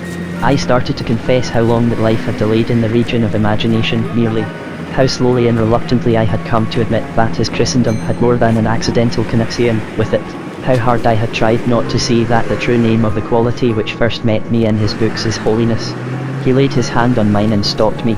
Son, he said, your love, all love, is of inexpressible value to me, but it may save precious time. Here he suddenly looked very Scotch. If I inform ye that I am already well acquainted with these biographical details. In fact, I have noticed that your memory misleads you in one or two particulars. Oh, said I, and became still. Ye had started, said my teacher, to talk of something more profitable. Sir, said I had almost forgotten it, and I have no anxiety about the answer now, though I have still a curiosity. It is about these ghosts. Do any of them stay? Can they stay? Is any real choice offered to them? How do they come to be here? Did ye never hear of the Refrigerium? A man with your advantages might have read of it in Prudentius, not to mention Jeremy Taylor. The name is familiar, sir, but I'm afraid I've forgotten what it means. It means that the damned have holidays, excursions, ye understand. Excursions to this country, for those that will take them. Of course, most of the silly creatures don't. They prefer taking trips back to Earth. They go and play tricks on the poor daft women ye call mediums. They go and try to assert their ownership of some house that once belonged to them, and then ye get what's called a haunting. Or they go to spy on their children. Or literary ghosts hang about public libraries to see if anyone's still reading their books. But if they come here they can really stay. Aye. Ye'll have heard that the Emperor Trajan did. But I don't understand. Is judgment not final? Is there really a way out of hell into heaven? It depends on the way you're using the words. If they leave that great town behind, it will not have been hell. To any that leaves it, it is purgatory. And perhaps ye had better not call this country heaven. Not deep heaven, ye understand. Here he smiled at me. Ye can call it the valley of the shadow of life. And yet to those who stay here it will have been heaven from the first. And ye can call those sad streets in the town yonder the valley of the shadow of death. But to those who remain there they will have been hell even from the beginning. I suppose he saw that I looked puzzled, for presently he spoke again. Son, he said, ye cannot in your present state understand eternity. When Enodos looked through the door of the timeless he brought no message back. But ye can get some likeness of it if ye say that both good and evil, when they are full grown, become retrospective. Not only this valley but all their earthly past will have been heaven to those who are saved. Not only the twilight in the town, but all their life on earth too, will then be seen by the damned to have been hell. That is what mortals misunderstand. They say of some temporal suffering, no future bliss can make up for it, not knowing that heaven, once attained, will work backwards and turn even that agony into a glory. And of some sinful pleasure, they say, let me but have this and I'll take the consequences, little dreaming how damnation will spread back into their past and contaminate the pleasure of the sin. Both processes begin even before death. The good man's past begins to change so that his forgiven sins and remembered sorrows take on the quality of heaven. The bad man's past already conforms to his badness and is filled only with dreariness. And that is why, at the end of all things, when the sun rises here and the twilight turns to blackness down there, the blessed will say, we have never lived anywhere except in heaven, and the lost, we were always in hell. And both will speak truly. Is not that very hard, sir? I mean, that is the real sense of what they will say. In the actual language of the lost, the words will be different, no doubt. One will say he has always served his country right or wrong, and another that he has sacrificed everything to his art, and some that they've never been taken in, and some that, thank God, they've always looked after number one, and nearly all, that, at least they've been true to themselves. And the saved? Ah, the saved. What happens to them is best described as the opposite of a mirage. What seemed, when they entered it, to be the veil of misery turns out, when they look back, to have been a well, and where present experience saw only salt deserts, memory truthfully records that the pools were full of water. Then those people are right who say that heaven and hell are only states of mind. Hush, said he sternly. Do not blaspheme. Hell is a state of mind, ye never said a truer word. And every state of mind, left to itself, every shutting up of the creature within the dungeon of its own mind, is, in the end, hell. But heaven is not a state of mind. Heaven is reality itself. All that is fully real is heavenly. For all that can be shaken will be shaken, and only the unshakable remains. But there is a real choice after death. My Roman Catholic friends would be surprised, for to them souls in purgatory are already saved. And my Protestant friends would like it no better, for they'd say that the tree lies as it falls. They are both right, maybe. Do not fash yourself with such questions. Ye cannot fully understand the relations of choice and time till you're beyond both. And ye were not brought here to study such curiosities. What concerns you is the nature of the choice itself, and that ye can watch them making. Well, sir, I said, that also needs explaining. What do they choose, these souls who go back? I have yet seen no others. And how can they choose it? Milton was right, said my teacher. The choice of every lost soul can be expressed in the words, better to reign in hell than serve in heaven. There is always something they insist on keeping, even at the price of misery. There is always something they prefer to joy, that is, to reality. Ye see it easily enough in a spoiled child that would sooner miss its play and its supper than say it was sorry and be friends. Ye call it the sulks. But in adult life it has 100 fine names: Achilles' wrath and Coriolanus' grandeur, revenge and injured merit, and self-respect and tragic greatness and proper pride. Then is no one lost through the undignified vices, sir, through mere sensuality? Some are, no doubt. The sensualist, I'll allow ye, begins by pursuing a real pleasure, though a small one. His sin is the less. But the time comes on when, though the pleasure becomes less and less and the craving fiercer and fiercer, and though he knows that joy can never come that way, yet he prefers to joy the mere fondling of unappeasable lust and would not have it taken from him. He'd fight to the death to keep it. He'd like well to be able to scratch, but even when he can scratch no more he'd rather itch than not. He was silent for a few minutes, and then began again. Ye'll understand, there are innumerable forms of this choice. Sometimes forms that one hardly thought of at all on earth. There was a creature came here not long ago and went back, Sir Archibald they called him. In his earthly life he'd been interested in nothing but survival. He'd written a whole shelf full of books about it. He began by being philosophical, but in the end he took up psychical research. It grew to be his only occupation, experimenting, lecturing, running a magazine, and travelling too, digging out queer stories among Thibetan lamas and being initiated into brotherhoods in Central Africa. Proofs, and more proofs, and then more proofs again, were what he wanted. It drove him mad if ever he saw anyone taking an interest in anything else. He got into trouble during one of your wars for running up and down the country telling them not to fight because it wasted a lot of money that ought to be spent on research. Well, in good time, the poor creature died and came here, and there was no power in the universe would have prevented him staying and going on to the mountains. But do ye think that did him any good? This country was no use to him at all. Everyone here had survived already. Nobody took the least interest in the question. There was nothing more to prove. His occupation was clean gone. Of course if he would only have admitted that he'd mistaken the means for the end, and had a good laugh at himself, he could have begun all over again like a little child and entered into joy. But he would not do that. He cared nothing about joy. In the end he went away. How fantastic, said I. Do ye think so? Said the teacher with a piercing glance. It is nearer to such as you than ye think. There have been men before now who got so interested in proving the existence of God that they came to care nothing for God himself. As if the good Lord had nothing to do but exist. There have been some who were so occupied in spreading Christianity that they never gave a thought to Christ. Man, ye see it in smaller matters. Did ye never know a lover of books that with all his first editions and signed copies had lost the power to read them? Or an organizer of charities that had lost all love for the poor? It is the subtlest of all the snares.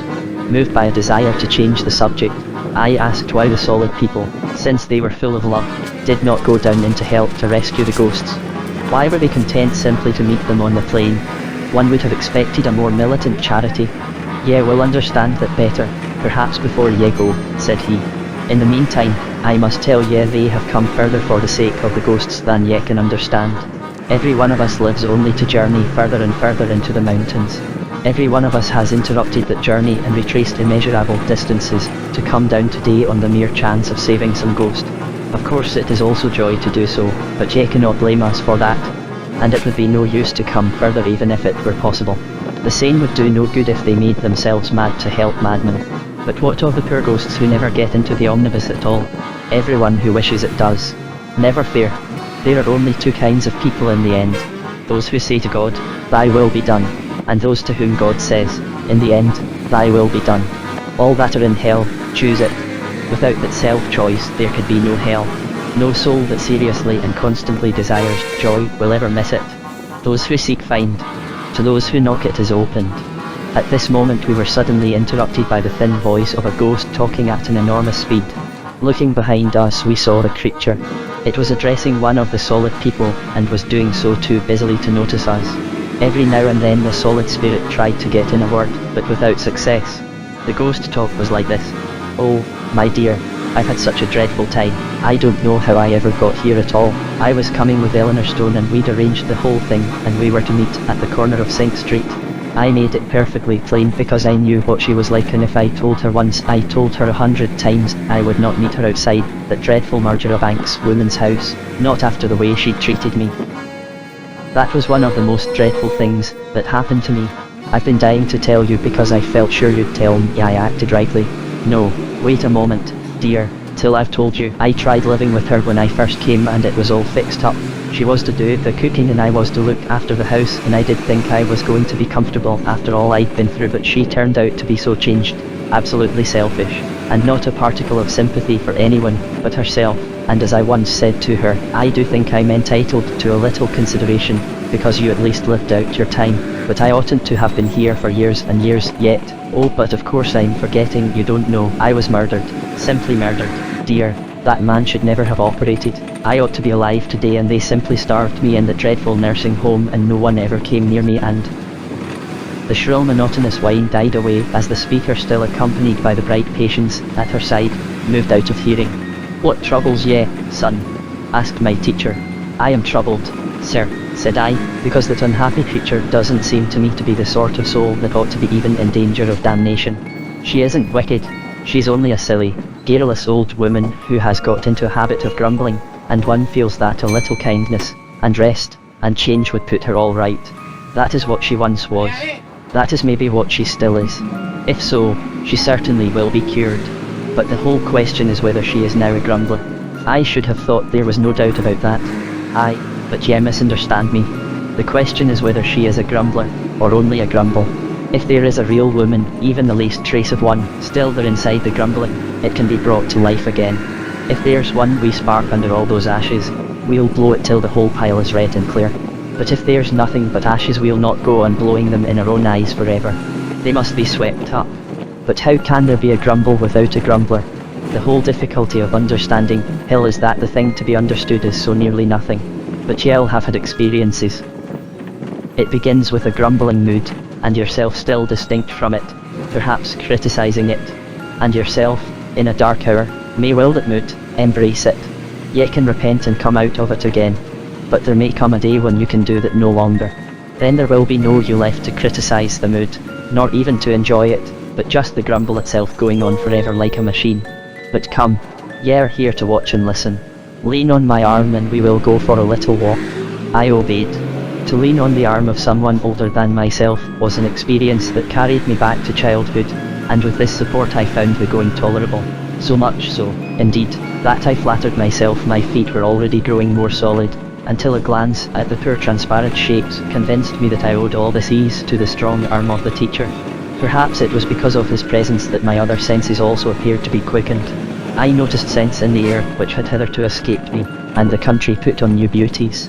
There was water everywhere and tiny flowers quivering in the early breeze. Far off in the woods we saw the deer glancing past, and, once, a sleek panther came purring to my companion's side. We also saw many of the ghosts. I think the most pitiable was a female ghost. Her trouble was the very opposite of that which afflicted the other, the lady frightened by the unicorns. This one seemed quite unaware of her phantasmal appearance. More than one of the solid people tried to talk to her, and at first I was quite at a loss to understand her behaviour to them. She appeared to be contorting her all but invisible face and writhing her smoke-like body in a quite meaningless fashion. At last I came to the conclusion, incredible as it seemed, that she supposed herself still capable of attracting them and was trying to do so. She was a thing that had become incapable of conceiving conversation save as a means to that end. If a corpse already liquid with decay had arisen from the coffin, smeared its gums with lipstick, and attempted a flirtation, the result could not have been more appalling. In the end she muttered, "Stupid creatures," and turned back to the bus.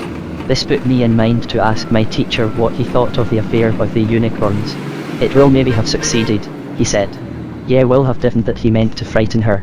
Not that fear itself could make her less a ghost, but if it took her mind a moment off herself, there might, in that moment, be a chance. I have seen them saved so. We met several ghosts that had come so near to heaven only in order to tell the Celestials about hell. Indeed, this is one of the commonest types. Others, who had perhaps been, like myself, teachers of some kind, actually wanted to give lectures about it. They brought fat notebooks full of statistics and maps, and, one of them, a magic lantern. Some wanted to tell anecdotes of the notorious sinners of all ages whom they had met below. But the most part seemed to think that the mere fact of having contrived for themselves so much misery gave them a kind of superiority. You have led a sheltered life, Debold. You don't know the seamy side. We'll tell you. We'll give you some hard facts, as if to tinge heaven with infernal images and colours had been the only purpose for which they came. All alike, so far as I could judge from my own exploration of the lower world, were wholly unreliable, and all equally incurious about the country in which they had arrived. They repelled every attempt to teach them, and when they found that nobody listened to them they went back, one by one, to the bus. This curious wish to describe hell turned out, however, to be only the mildest form of a desire very common among the ghosts, the desire to extend hell, to bring it bodily, if they could, into heaven.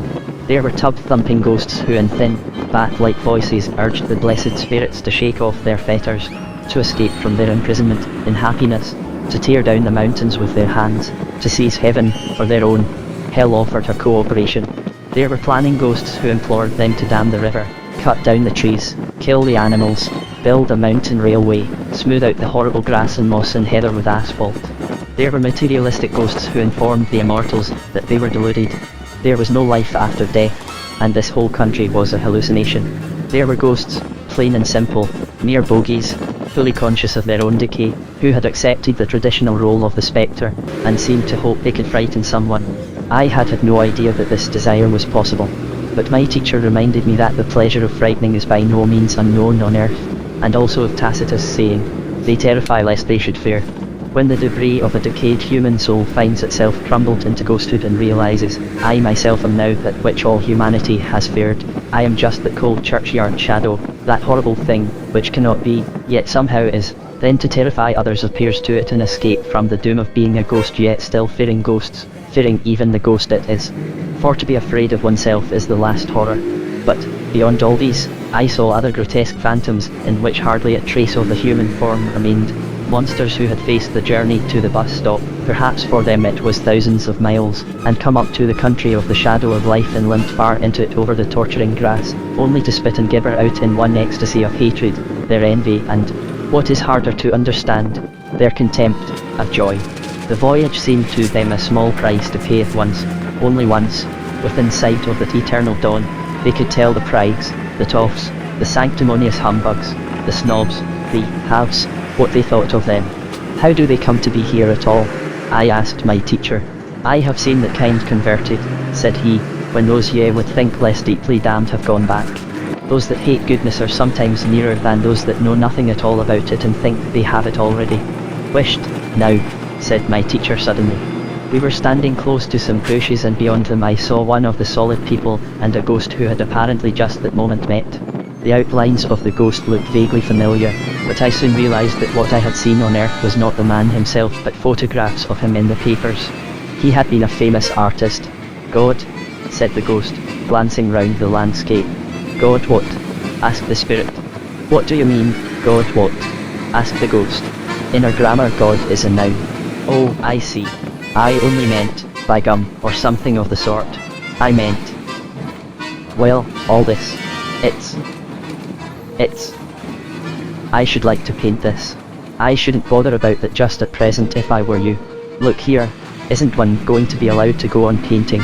Looking comes first. But I've had my look. I've seen just what I want to do. God, I wish I'd thought of bringing my things with me.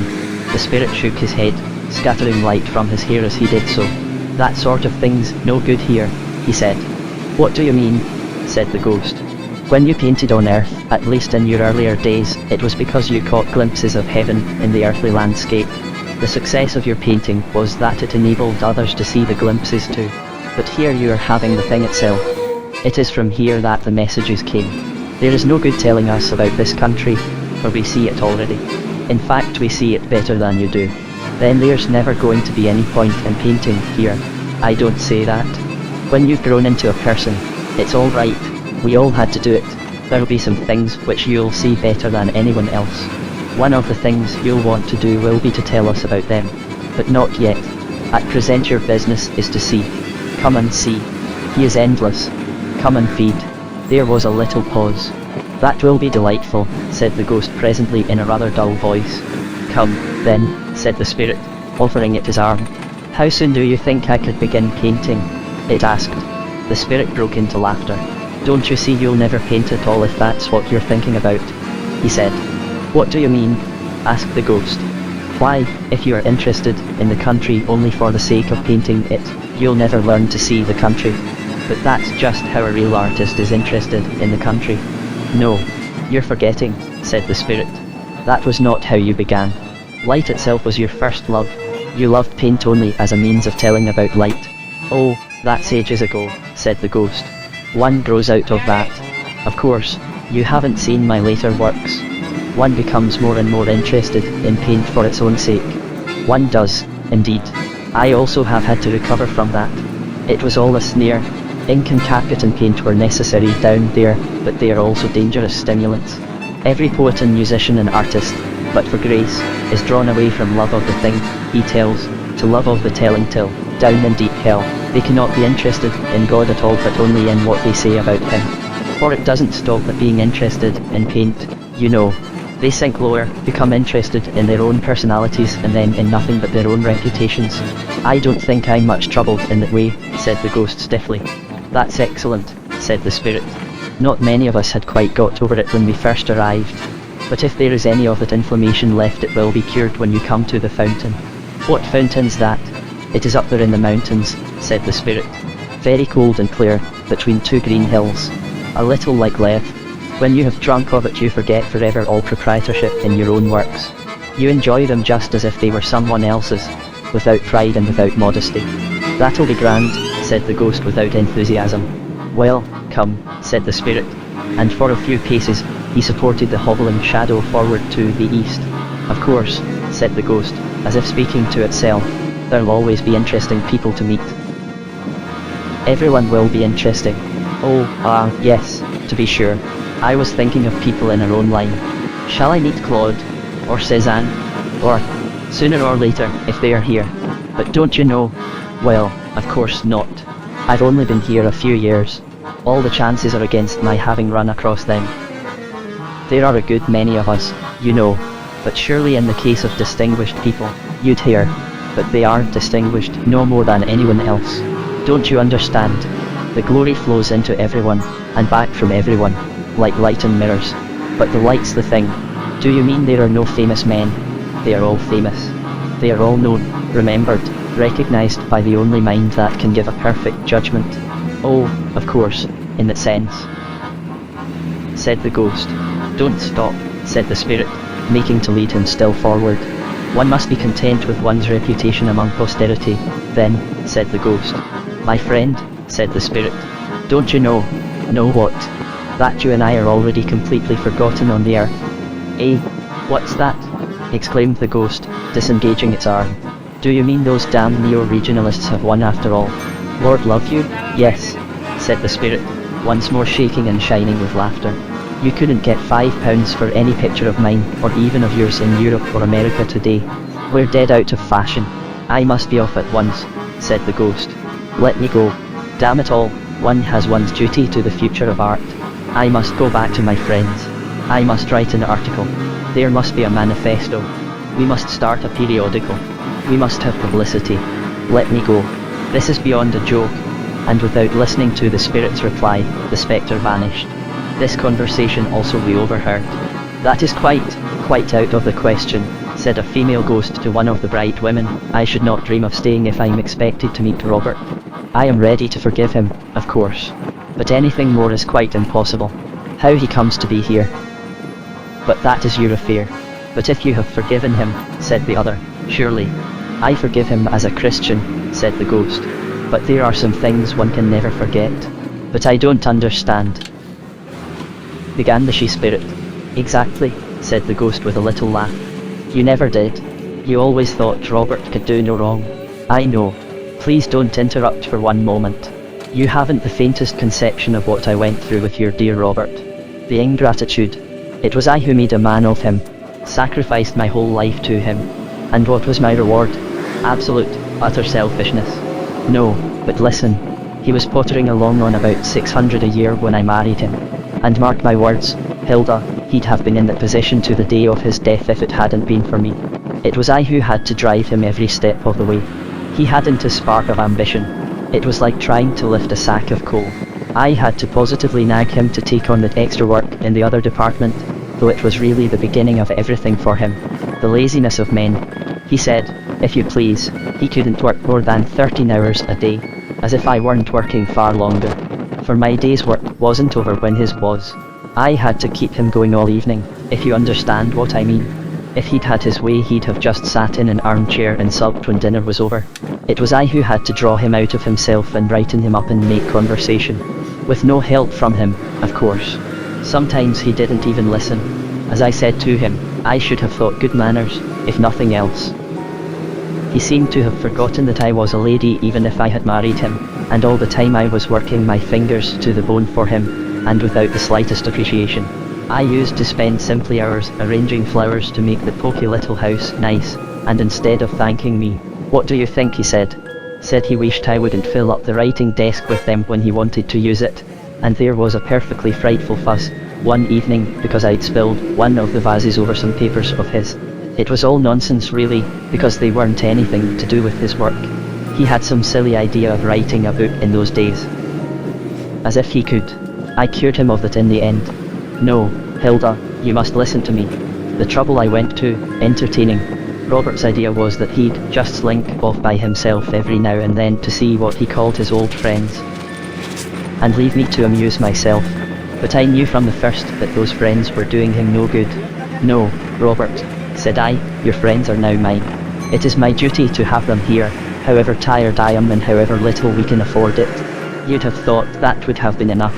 But they did come for a bit. That is where I had to use a certain amount of tact.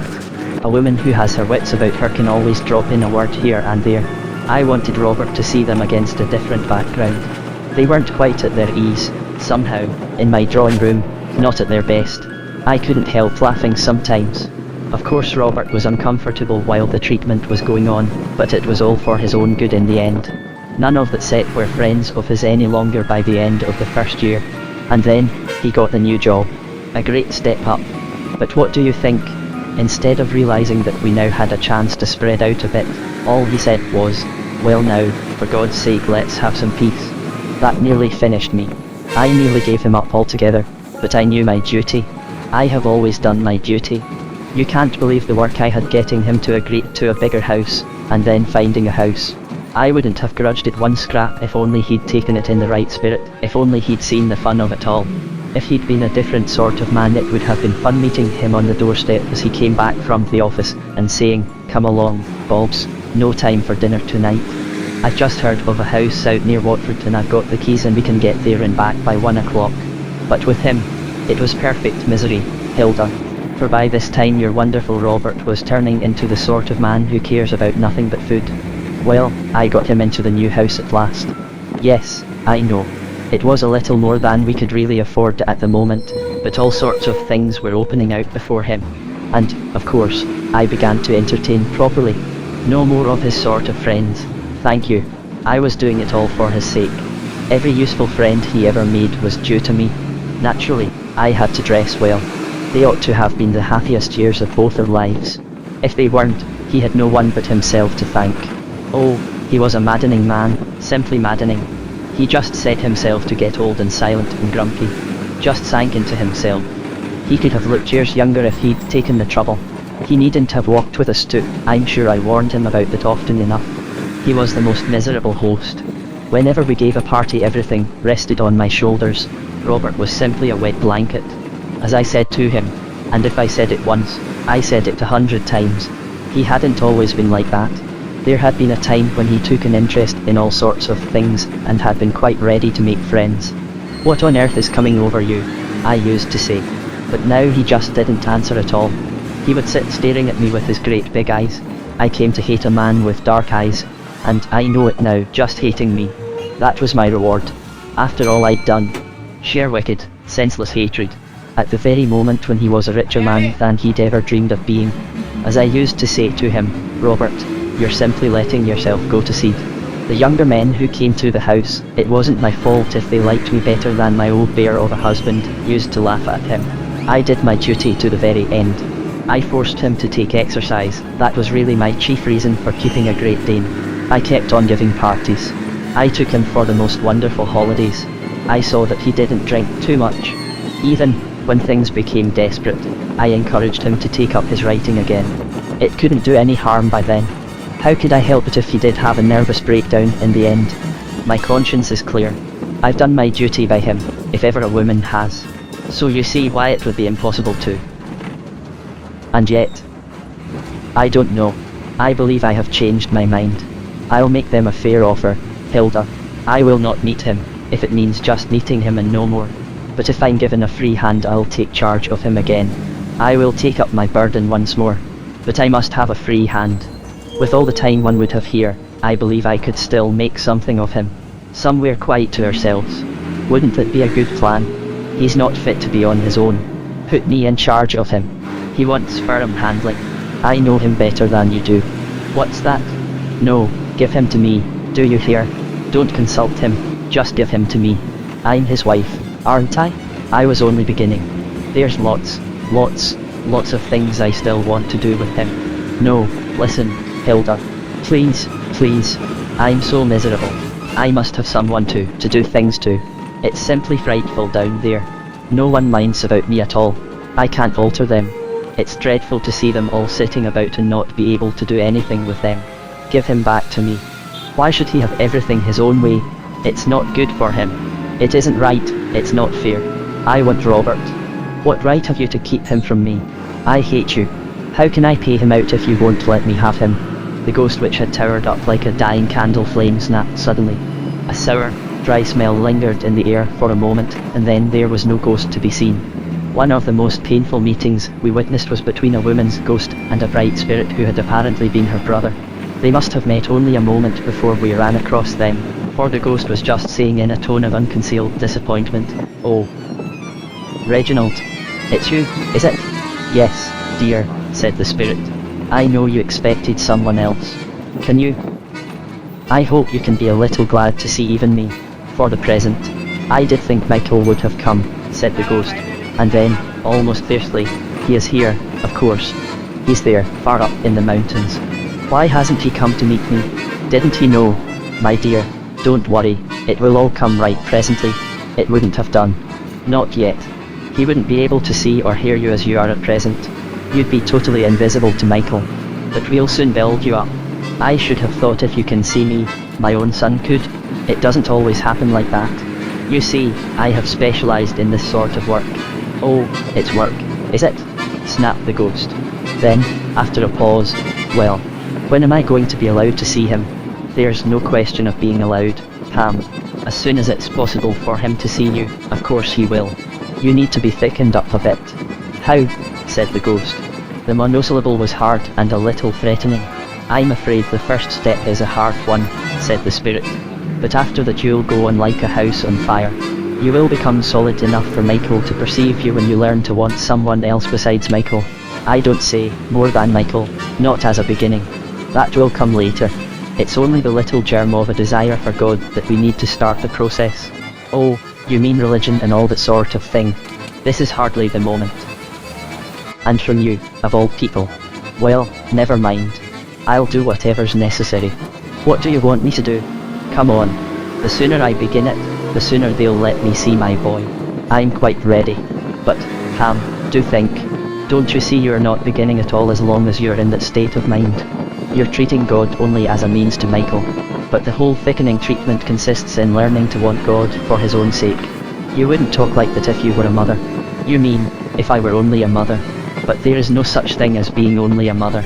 You exist as Michael's mother only because you first exist as God's creature. That relation is older and closer. No, listen, Ham. He also loves. He also has suffered.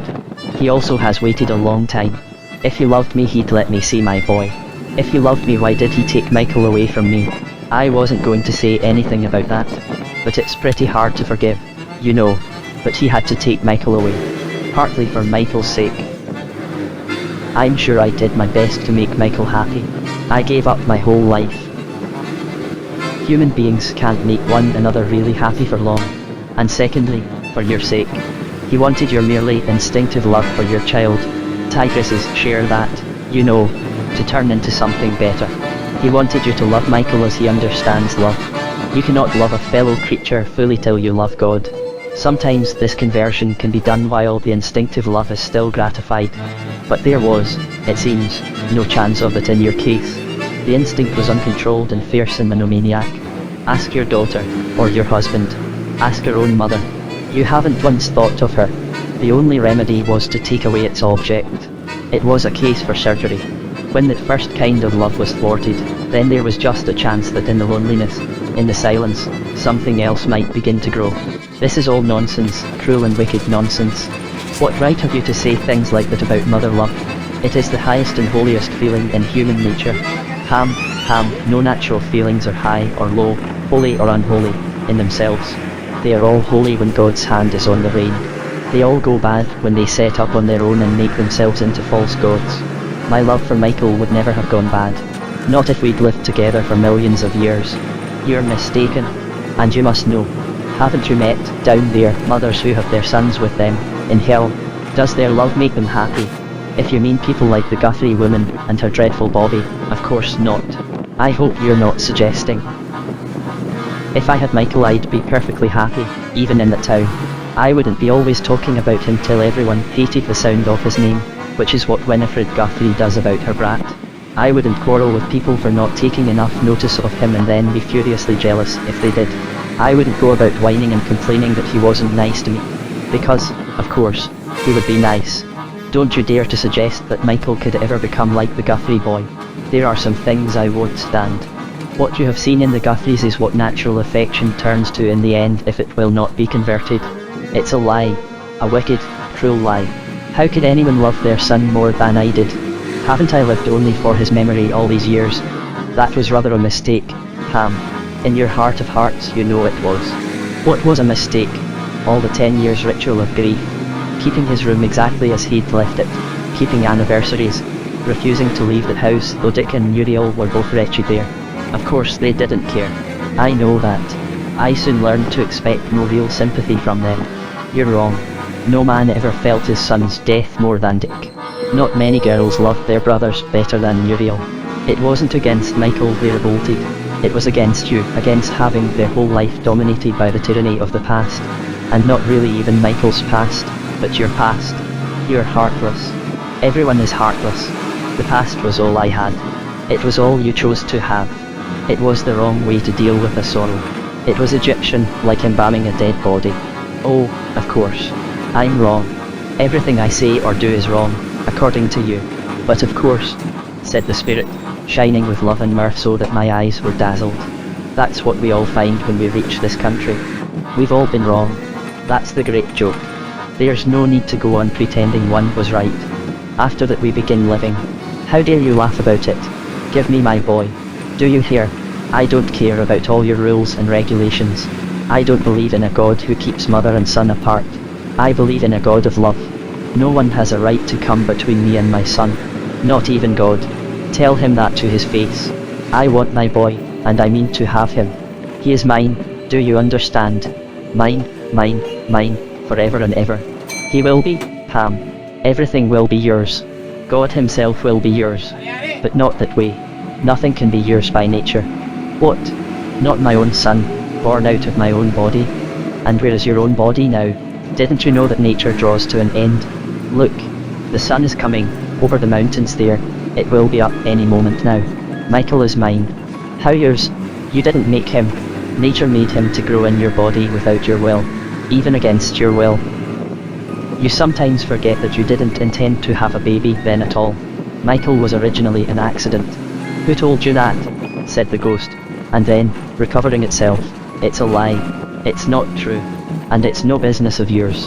I hate your religion and I hate and despise your God. I believe in a God of love. And yet, Ham, you have no love at this moment for your own mother or for me. Oh, I see. That's the trouble, is it?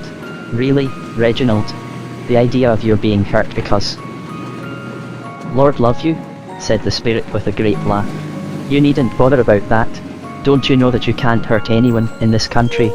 The ghost was silent and open-mouthed for a moment, more wilted, I thought, by this reassurance than by anything else that had been said.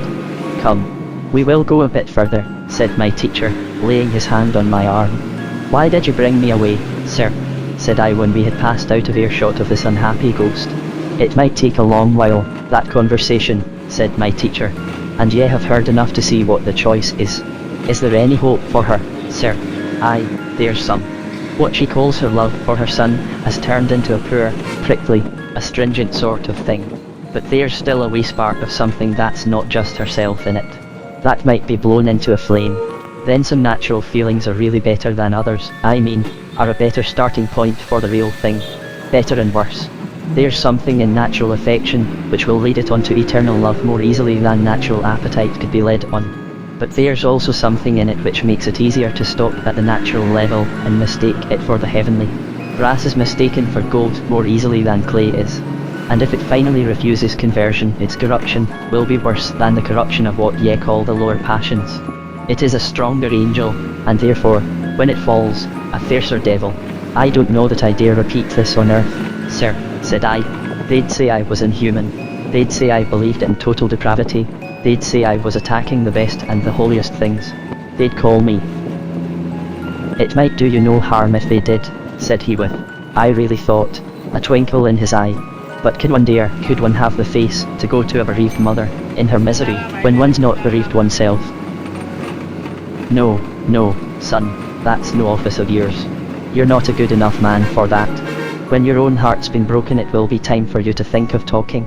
But someone must say in general what's been unsaid among you this many a year, that love, as mortals understand the word, isn't enough. Every natural love will rise again and live forever in this country, but none will rise again until it has been buried. The saying is almost too hard for us. Ah, but it's cruel not to say it. They that know have grown afraid to speak. That is why sorrows that used to purify now only fester. Keats was wrong, then, when he said he was certain of the holiness of the heart's affections. I doubt if he knew clearly what he meant. But you and I must be clear. There is but one good, that is God. Everything else is good when it looks to him and bad when it turns from him. And the higher and mightier it is in the natural order, the more demoniac it will be if it rebels. It's not out of bad mice or bad fleas you make demons, but out of bad archangels. The false religion of lust is baser than the false religion of mother love or patriotism or art, but lust is less likely to be made into a religion. But look, I saw coming towards us a ghost who carried something on his shoulder. Like all the ghosts, he was unsubstantial, but they differed from one another as smokes differ. Some had been whitish, this one was dark and oily. What sat on his shoulder was a little red lizard, and it was twitching its tail like a whip and whispering things in his ear. As we caught sight of him he turned his head to the reptile with a snarl of impatience. Shut up, I tell you, he said. It wagged its tail and continued to whisper to him. He ceased snarling, and presently began to smile. Then he turned and started to limp westward, away from the mountains. Off so soon, said a voice. The speaker was more or less human in shape but larger than a man, and so bright that I could hardly look at him. His presence smote on my eyes and on my body too, for there was heat coming from him as well as light, like the morning sun at the beginning of a tyrannous summer day. Yes, I'm off, said the ghost. Thanks for all your hospitality. But it's no good, you see. I told this little chap, here he indicated the lizard, that he'd have to be quiet if he came, which he insisted on doing. Of course his stuff won't do here. I realize that. But he won't stop. I shall just have to go home. Would you like me to make him quiet? Said the flaming spirit, an angel, as I now understood. Of course I would, said the ghost. Then I will kill him, said the angel, taking a step forward. Oh, look out. You're burning me. Keep away, said the ghost, retreating. Don't you want him killed? You didn't say anything about killing him at first. I hardly meant to bother you with anything so drastic as that. It's the only way, said the angel, whose burning hands were now very close to the lizard. Shall I kill it? Well, that's a further question. I'm quite open to consider it, but it's a new point, isn't it? I mean, for the moment I was only thinking about silencing it because up here, well, it's so damned embarrassing. May I kill it? Well, there's time to discuss that later. There is no time.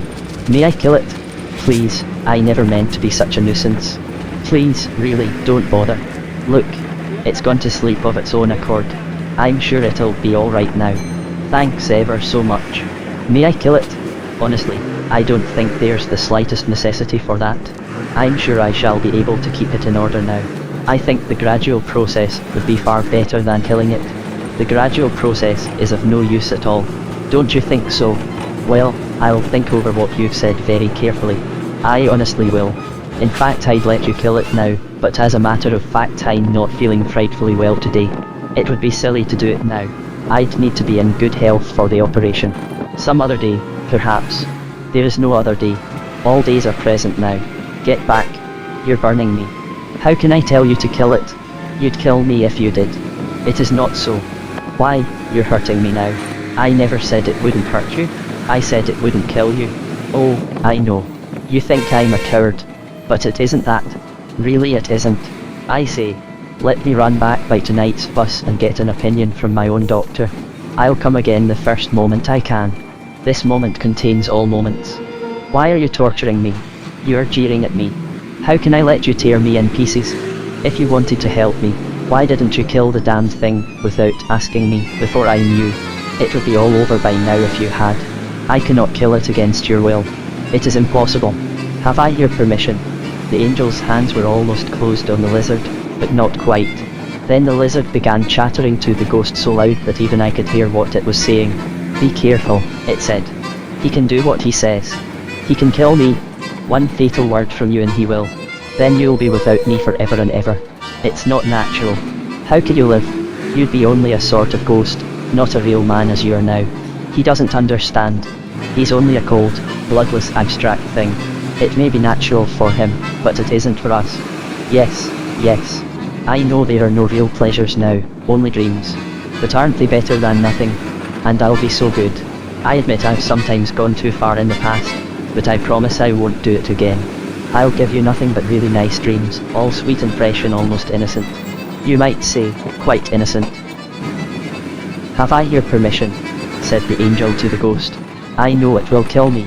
It won't. But supposing it did, you're right. It would be better to be dead than to live with this creature. Then I may, damn and blast you. Go on, can't you? Get it over. Do what you like, bellowed the ghost, but ended, whimpering, God help me. God help me. Next moment the ghost gave a scream of agony such as I never heard on earth. The burning one closed his crimson grip on the reptile, twisted it, while it bit and writhed, and then flung it, broken-backed, on the turf. Oh, that's done for me, gasped the ghost, reeling backwards. For a moment I could make out nothing distinctly. Then I saw, between me and the nearest bush, unmistakably solid but growing every moment so lighter, the upper arm and the shoulder of a man. Then, brighter still and stronger, the legs and hands. The neck and golden head materialized while I watched, and if my attention had not wavered I should have seen the actual completing of a man, an immense man, naked, not much smaller than the angel. What distracted me was the fact that at the same moment something seemed to be happening to the lizard. At first I thought the operation had failed. So far from dying, the creature was still struggling and even growing bigger as it struggled. And as it grew it changed. Its hinder parts grew rounder. The tail, still flickering, became a tail of hair that flickered between huge and glossy buttocks. Suddenly I started back, rubbing my eyes. What stood before me was the greatest stallion I have ever seen, silvery white but with mane and tail of gold. It was smooth and shining, rippled with swells of flesh and muscle, whinnying and stamping with its hoofs. At each stamp the land shook and the trees dindled. The new-made man turned and clapped the new horse's neck. It nosed his bright body. Horse and master breathed each into the other's nostrils. The man turned from it, flung himself at the feet of the burning one, and embraced them. When he rose I thought his face shone with tears, but it may have been only the liquid love and brightness. One cannot distinguish them in the country, which flowed from him. I had not long to think about it. In joyous haste, the young man leaped upon the horse's back. Turning in his seat he waved a farewell, then nudged the stallion with his heels. They were off before I well knew what was happening. There was riding if you like. I came out as quickly as I could from among the bushes to follow them with my eyes, but already they were only like a shooting star, far off on the green plain, and soon among the foothills of the mountains. Then, still like a star, I saw them winding up, scaling what seemed impossible steeps, and quicker every moment, till near the dim brow of the landscape, so high that I must strain my neck to see them, they vanished, bright themselves, into the rose brightness of that everlasting morning. While I still watched, I noticed that the whole plain and forest were shaking with a sound, which in our world would be too large to hear, but that I could take it with joy. I knew it was not the solid people who were singing. It was the voice of the earth, those woods and those waters. A strange, archaic, inorganic noise, that came from all directions at once. The nature or arch-nature of that land rejoiced to have been once more ridden, and therefore consummated, in the person of the horse. It sang, the master says to her master, come up. Share my rest and splendour till all natures, that were your enemies become slaves to dance before you and backs for you to ride, and firmness for your feet to rest on. From beyond all place and time, out of the very place, authority will be given you. The strengths that once opposed your will, shall be obedient fire in your blood and heavenly thunder in your voice. Overcome last that, so overcome, we may be ourselves. We desire the beginning of your reign as we desire dawn and dew, witness at the birth of light. Master, your master has appointed you forever, to be our king of justice and our high priest. Do ye understand all this, my son? Said the teacher. I don't know about all, sir, said I. Am I right in thinking the lizard really turned into the horse? Aye, but it was killed first. Ye'll not forget that part of the story. I'll try not to, sir. But does it mean that everything that is in us can go on to the mountains? Nothing, not even the best and noblest, can go on as it now is. Nothing, not even what is lowest and most bestial, will not be raised again if it submits to death. It is sown a natural body, it is raised a spiritual body. Flesh and blood cannot come to the mountains, not because they are too rank, but because they are too weak. What is a lizard compared with a stallion? Lust is a poor, weak, whimpering, whispering thing compared with the richness and energy of desire which will arise when lust has been killed. But am I to tell them at home that this man's sensuality proved less of an obstacle than that poor woman's love for her son? For that was, at any rate, an excess of love. Ye'll tell them no such thing, he replied sternly. Excess of love, did ye say? There was no excess, there was defect. She loved her son too little, not too much. If she had loved him more there'd be no difficulty. I do not know how her affair will end, but it may well be that at this moment she's demanding to have him down with her in hell.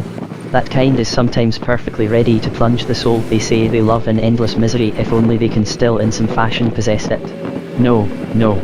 Ye must draw another lesson. Ye must ask, if the risen body, even of appetite, is as grand a horse as ye saw, what would the risen body of maternal love or friendship be? But once more my attention was diverted. Is there another river, sir? I asked. The reason why I asked if there were another river was this. All down one long aisle of the forest the undersides of the leafy branches had begun to tremble with dancing light, and on earth I knew nothing so likely to produce this appearance as the reflected lights cast upward by moving water. A few moments later I realized my mistake. Some kind of procession was approaching us, and the light came from the persons who composed it. First came bright spirits, not the spirits of men, who danced and scattered flowers, soundlessly falling, lightly drifting flowers, though by the standards of the ghost world, each petal would have weighed 100 weight and their fall would have been like the crashing of boulders. Then, on the left and right, at each side of the forest avenue, came youthful shapes, boys upon one hand, and girls upon the other.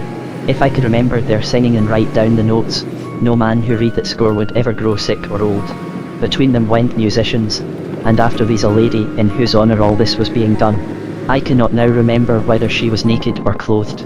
If she were naked, then it must have been the almost visible penumbra of her courtesy and joy, which produces in my memory the illusion of a great and shining train that followed her across the happy grass. If she were clothed, then the illusion of nakedness is doubtless due to the clarity with which her inmost spirit shone through the clothes. For clothes in that country are not a disguise. The spiritual body lives along each thread and turns them into living organs. A robe or a crown is there as much one of the wearer's features as a lip or an eye. But I have forgotten, and only partly do I remember the unbearable beauty of her face. Is it? I whispered to my guide. Not at all, said he. It's someone ye'll never have heard of. Her name on earth was Sarah Smith and she lived at Golders Green. She seems to be, well, a person of particular importance. Aye, she is one of the great ones. Ye have heard that fame in this country and fame on earth are two quite different things. And who are these gigantic people? Look, they're like emeralds. Who are dancing and throwing flowers before her. Haven't ye read your Milton? 1,000 liveried angels lackey her. And who are all these young men and women on each side? They are her sons and daughters. She must have had a very large family, sir. Every young man or boy that met her became her son, even if it was only the boy that brought the meat to her back door. Every girl that met her was her daughter. Isn't that a bit hard on their own parents? No. They are those that steal other people's children. But her motherhood was of a different kind. Those on whom it fell went back to their natural parents, loving them more. Few men looked on her without becoming, in a certain fashion, her lovers. But it was the kind of love that made them not less true, but truer, to their own wives. And how? But hullo, what are all these animals? A cat, 2 cats, dozens of cats. And all those dogs. Why, I can't count them. And the birds. And the horses. They are her beasts. Did she keep a sort of zoo? I mean, this is a bit too much. Every beast and bird that came near her had its place in her love. In her they became themselves. And now the abundance of life she has in Christ from the Father flows over into them. I looked at my teacher in amazement. Yes, he said. It is like when you throw a stone into a pool, and the concentric waves spread out further and further. Who knows where it will end? Redeemed humanity is still young, it has hardly come to its full strength. But already there is joy enough in the little finger of a great saint such as yonder lady to waken all the dead things of the universe into life. While we spoke the lady was steadily advancing towards us, but it was not at us she looked. Following the direction of her eyes, I turned and saw an oddly shaped phantom approaching. Or rather 2 phantoms, a great tall ghost, horribly thin and shaky, who seemed to be leading on a chain another ghost no bigger than an organ grinder's monkey. The taller ghost wore a soft black hat, and he reminded me of something that my memory could not quite recover. Then, when he had come within a few feet of the lady, he spread out his lean, shaky hand flat on his chest with the fingers wide apart, and exclaimed in a hollow voice, "At last!" All at once I realized what it was that he had put me in mind of. He was like a seedy actor of the old school. "Darling, at last," said the lady. Good heavens, thought I, surely she can't. And then I noticed 2 things. In the first place, I noticed that the little ghost was not being led by the big one. It was the dwarfish figure that held the chain in its hand and the theatrical figure that wore the collar round its neck. In the second place, I noticed that the lady was looking solely at the dwarf ghost. She seemed to think it was the dwarf who had addressed her, or else she was deliberately ignoring the other. On the poor dwarf she turned her eyes. Love shone not from her face only, but from all her limbs, as if it were some liquid in which she had just been bathing. Then, to my dismay, she came nearer. She stooped down and kissed the dwarf. It made one shudder to see her in such close contact with the cold, damp, shrunken thing. But she did not shudder. "Frank," she said, "before anything else, forgive me. For all I ever did wrong and for all I did not do right since the first day we met, I ask your pardon." I looked properly at the dwarf for the first time now, or perhaps, when he received her kiss he became a little more visible. One could just make out the sort of face he must have had when he was a man. A little, oval, freckled face, with a wee chin and a tiny wisp of unsuccessful moustache. He gave her a glance, not a full look. He was watching the tragedian out of the corner of his eyes. Then he gave a jerk to the chain, and it was the tragedian, not he, who answered the lady. There, said the tragedian. We'll say no more about it. We all make mistakes. With the words there came over his features a ghastly contortion which, I think, was meant for an indulgently playful smile. We'll say no more, he continued.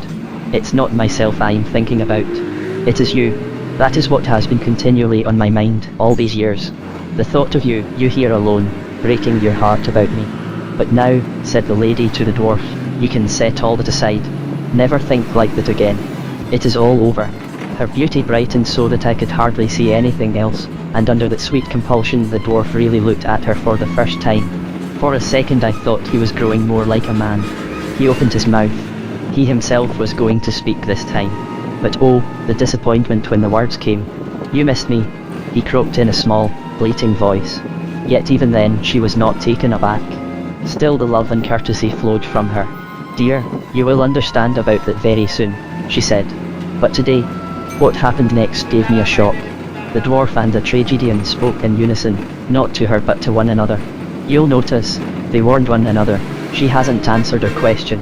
I realized then that they were one person, or rather that both were the remains of what had once been a person. The dwarf again rattled the chain. You missed me, said the tragedian to the lady, throwing a dreadful theatrical tremor into his voice. Dear friend, said the lady, still attending exclusively to the dwarf, you may be happy about that and about everything else. Forget all about it forever.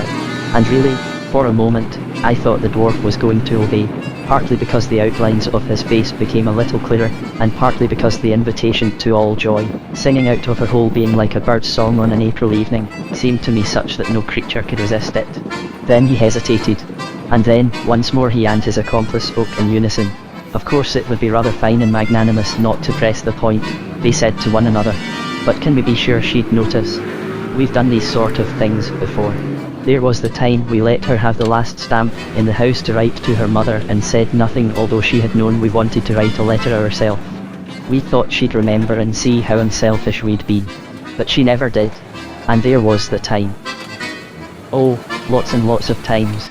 So the dwarf gave a shake to the chain and, I can't forget it, cried the tragedian. And I won't forget it, either. I could forgive them all they've done to me. But for your miseries. Oh, don't you understand? Said the lady. There are no miseries here. Do you mean to say, answered the dwarf, as if this new idea had made him quite forget the tragedian for a moment. Do you mean to say you've been happy? Didn't you want me to be? But no matter. Want it now, or don't think about it at all. The dwarf blinked at her. One could see an unheard of idea trying to enter his little mind. One could see even that there was for him some sweetness in it. For a second he had almost let the chain go. Then, as if it were his lifeline, he clutched it once more. Look here, said the tragedian. We've got to face this. He was using his manly, bullying tone this time, the one for bringing women to their senses. Darling, said the lady to the dwarf, there's nothing to face. You don't want me to have been miserable for misery's sake. You only think I must have been if I loved you. But if you'll only wait you'll see that isn't so. Love, said the tragedian striking his forehead with his hand. Then, a few notes deeper, love. Do you know the meaning of the word? How should I not? Said the lady. I am in love. In love, do you understand? Yes, now I love truly. You mean, said the tragedian, you mean, you did not love me truly in the old days. Only in a poor sort of way, she answered. I have asked you to forgive me. There was a little real love in it. But what we called love down there was mostly the craving to be loved. In the main I loved you for my own sake, because I needed you. And now, said the tragedian with a hackneyed gesture of despair, now, you need me no more. But of course not, said the lady, and her smile made me wonder how both the phantoms could refrain from crying out with joy. What needs could I have, she said, now that I have all. I am full now, not empty. I am in love himself, not lonely. Strong, not weak. We shall be the same. Come and see. We shall have no need for one another now. We can begin to love truly. But the tragedian was still striking attitudes.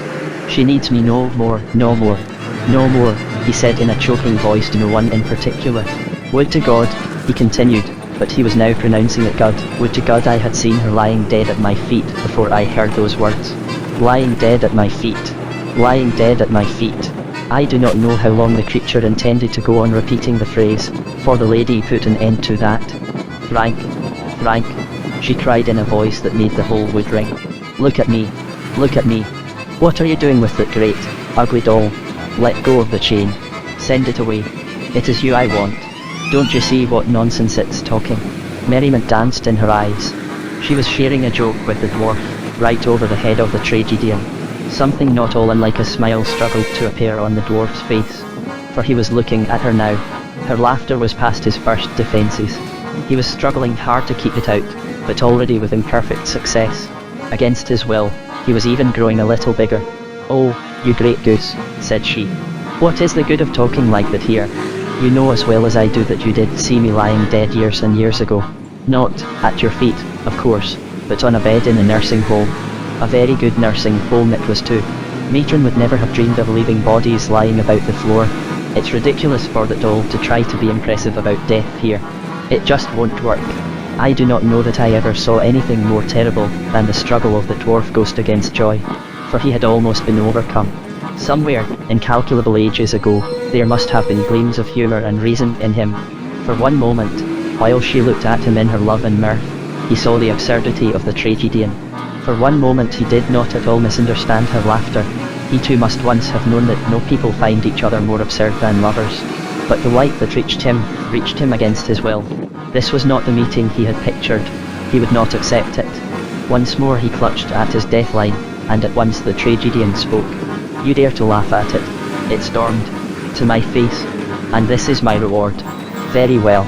It is fortunate that you give yourself no concern about my fate. Otherwise, you might be sorry afterwards to think that you had driven me back to hell. What? Do you think I'd stay now? Thank you. I believe I'm fairly quick at recognizing where I'm not wanted. Not needed, was the exact expression, if I remember rightly.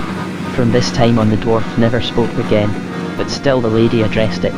Dear, no one sends you back. Here is all joy. Everything bids you stay. But the dwarf was growing smaller even while she spoke. Yes, said the tragedian, on terms you might offer to a dog. I happen to have some self-respect left, and I see that my going will make no difference to you. It is nothing to you that I go back to the cold and the gloom, the lonely, lonely streets. Don't, Frank, said the lady. Don't let it talk like that. But the dwarf was now so small that she had dropped on her knees to speak to it. The tragedian caught her words greedily as a dog catches a bone. Ah, you can't bear to hear it, he shouted with miserable triumph. That was always the way. You must be sheltered. Grim realities must be kept out of your sight. You who can be happy without me, forgetting me. You don't want even to hear of my sufferings. You say, don't tell you. Don't make you unhappy. Don't break in on your sheltered, self-centered little heaven. And this is the reward. She stood still lower to speak to the dwarf, which was now a figure no bigger than a kitten, hanging on to the end of the chain with his feet off the ground. That wasn't why I said, don't, she answered. I meant, stop acting. It's no good. He is killing you. Let go of that chain. Even now. Acting, screamed the tragedian. What do you mean? The dwarf was now so small that I could not distinguish him from the chain to which he was clinging. And now for the first time I could not be certain whether the lady was addressing him or the tragedian. Quick, she said. There is still time. Stop it. Stop it at once. Stop what? Using pity, other people's pity, in the wrong way. We have all done it a bit on earth, you know. Pity was meant to be a spur that drives joy to help misery, but it can be used the wrong way around. It can be used for a kind of blackmailing. Those who choose misery can hold joy up to ransom, by pity. You see, I know now. Even as a child you did it. Instead of saying you were sorry, you went and sulked in the attic. Because you knew that sooner or later one of your sisters would say, I can't bear to think of him sitting up there alone, crying. You used their pity to blackmail them, and they gave in the end. And afterwards, when we were married. Oh, it doesn't matter, if only you will stop it.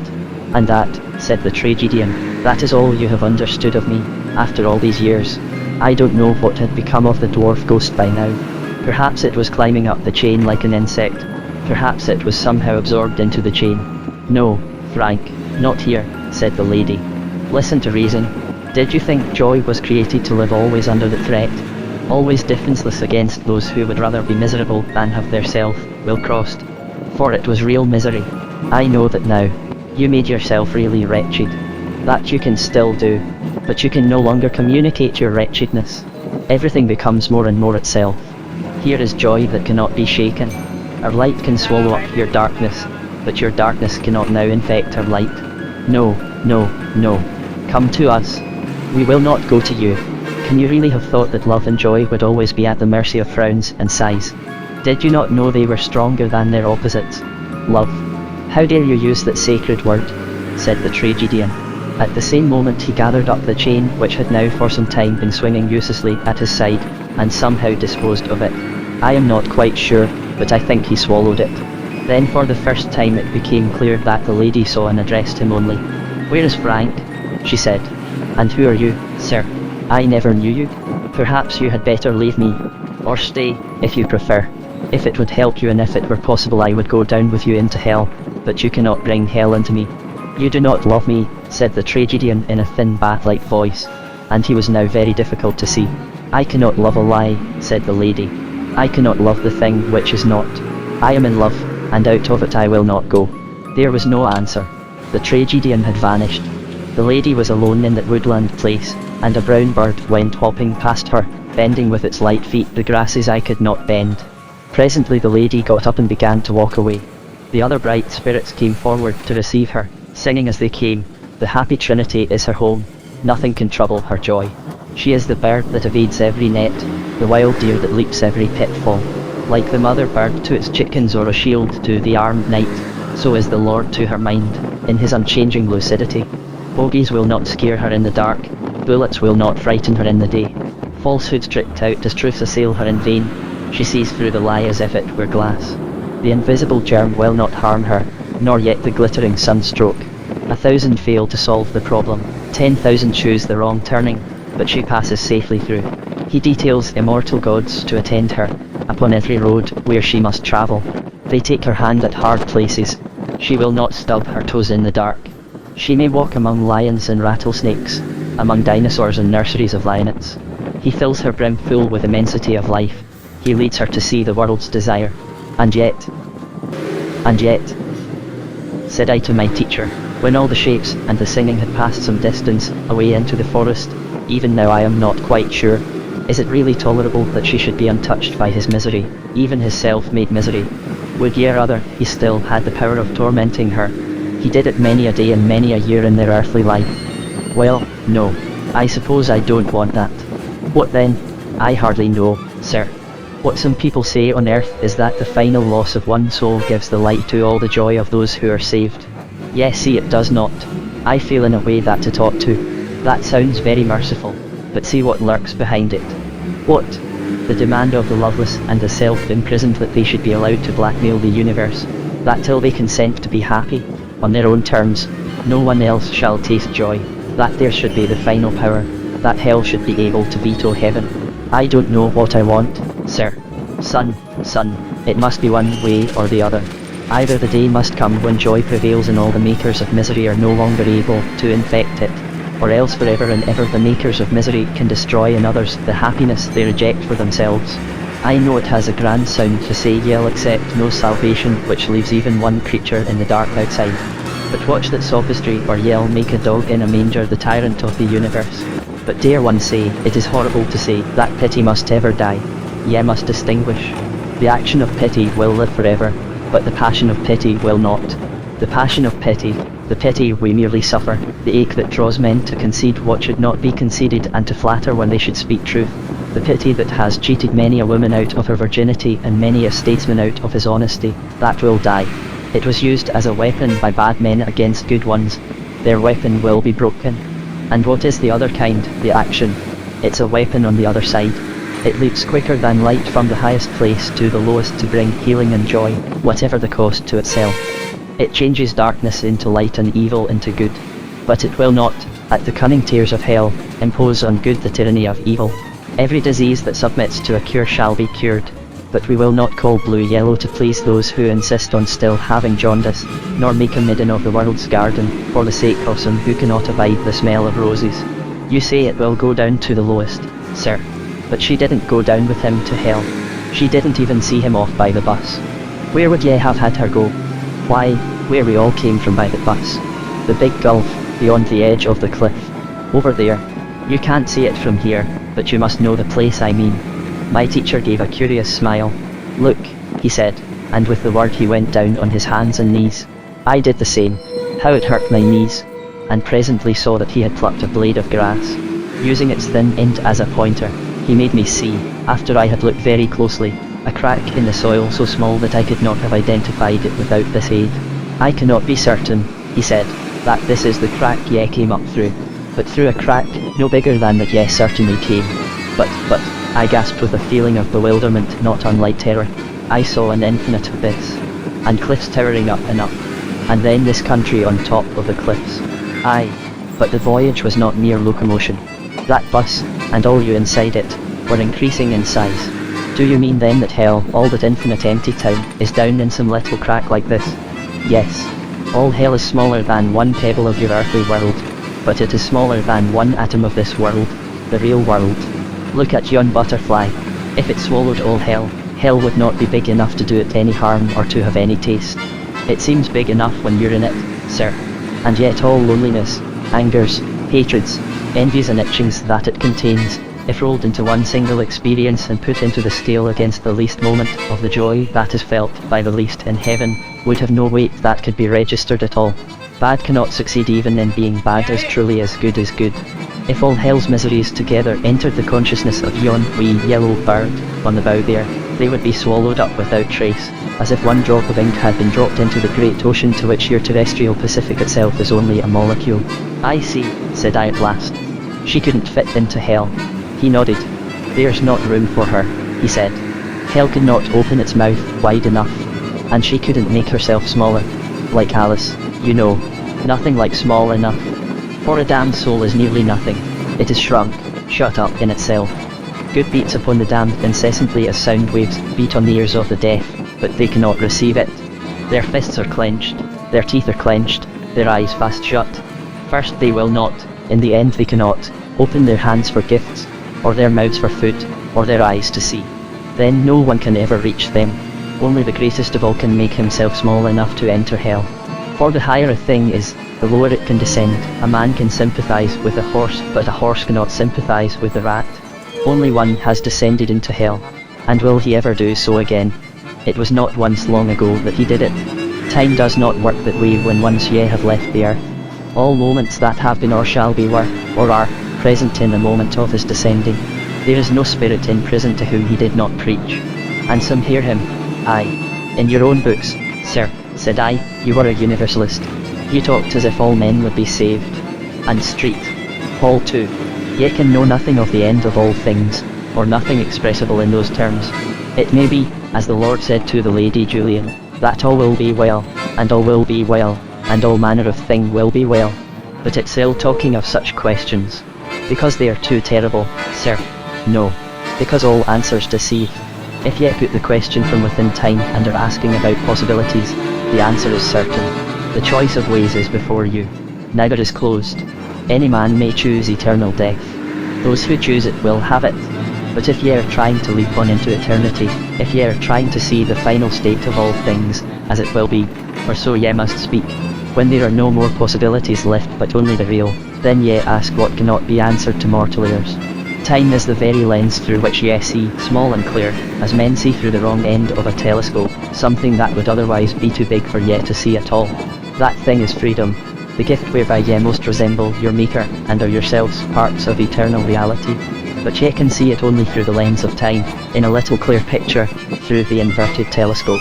It is a picture of moments following one another in yourself, in each moment making some choice that might have been otherwise. Neither the temporal succession nor the phantom of what ye might have chosen and didn't is itself freedom. They are a lens. The picture is a symbol, but it's truer than any philosophical theorem, or, perhaps, than any mystic's vision, that claims to go behind it. For every attempt to see the shape of eternity except through the lens of time destroys your knowledge of freedom. Witness the doctrine of predestination, which shows, truly enough, that eternal reality is not waiting for a future in which to be real, but at the price of removing freedom, which is the deeper truth of the two. And wouldn't universalism do the same? Ye cannot know eternal reality by a definition. Time itself, and all acts and events that fill time, are the definition, and it must be lived. The Lord said we were gods. How long could ye bear to look, without time's lens, on the greatness of your own soul and the eternal reality of her choice? And suddenly all was changed. I saw a great assembly of gigantic forms, all motionless, all in deepest silence, standing forever about a little silver table and looking upon it. And on the table there were little figures like chessmen who went to and fro doing this and that. And I knew that each chessman was the eidolon or puppet representative of some one of the great presences that stood by. And the acts and motions of each chessman were a moving portrait, a mimicry or pantomime, which delineated the inmost nature of his giant master. And these chessmen are men and women as they appear to themselves, and to one another in this world. And the silver table is time. And those who stand and watch are the immortal souls of those same men and women. Then vertigo and terror seized me and, clutching at my teacher, I said, "Is that the truth?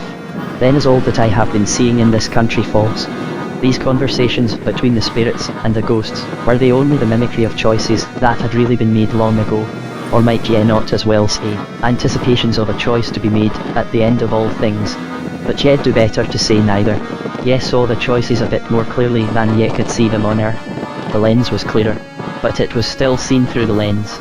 Do not ask of a vision in a dream more than a vision in a dream can give. A dream? Then, am I not really here, sir? No, son, said he kindly, taking my hand in his. It is not so good as that. The bitter drink of death is still before you. Ye are only dreaming. And if ye come to tell of what ye have seen, make it plain that it was but a dream. See ye make it very plain. Give no poor fool the pretext to think ye are claiming knowledge of what no mortal knows. I'll have no Swedenborgs and no Vale Owens among my children. God forbid, sir, said I, trying to look very wise. He has forbidden it. That's what I'm telling ye. As he said this he looked more Scotch than ever. I was gazing steadfastly on his face. The vision of the chessmen had faded, and once more the quiet woods in the cool light before sunrise were about us. Then, still looking at his face, I saw there something that sent a quiver through my whole body. I stood at that moment with my back to the east and the mountains, and he, facing me, looked towards them. His face flushed with a new light. A fern, 30 yards behind him, turned golden. The eastern side of every tree trunk grew bright. Shadows deepened. All the time there had been bird noises, trillings, chatterings, and the like, but now suddenly the full chorus was poured from every branch. Cocks were crowing, there was music of hounds, and horns. Above all this 10,000 tongues of men and woodland angels, and the wood itself sang. It comes, they sang. Sleepers awake. It comes, it comes, it comes. One dreadful glance over my shoulder I essayed, not long enough to see, or did I see, the rim of the sunrise, that shoots time dead with golden arrows and puts to flight all phantasmal shapes. Screaming, I buried my face in the folds of my teacher's robe. The morning, I cried, I am caught by the morning and I am a ghost. But it was too late.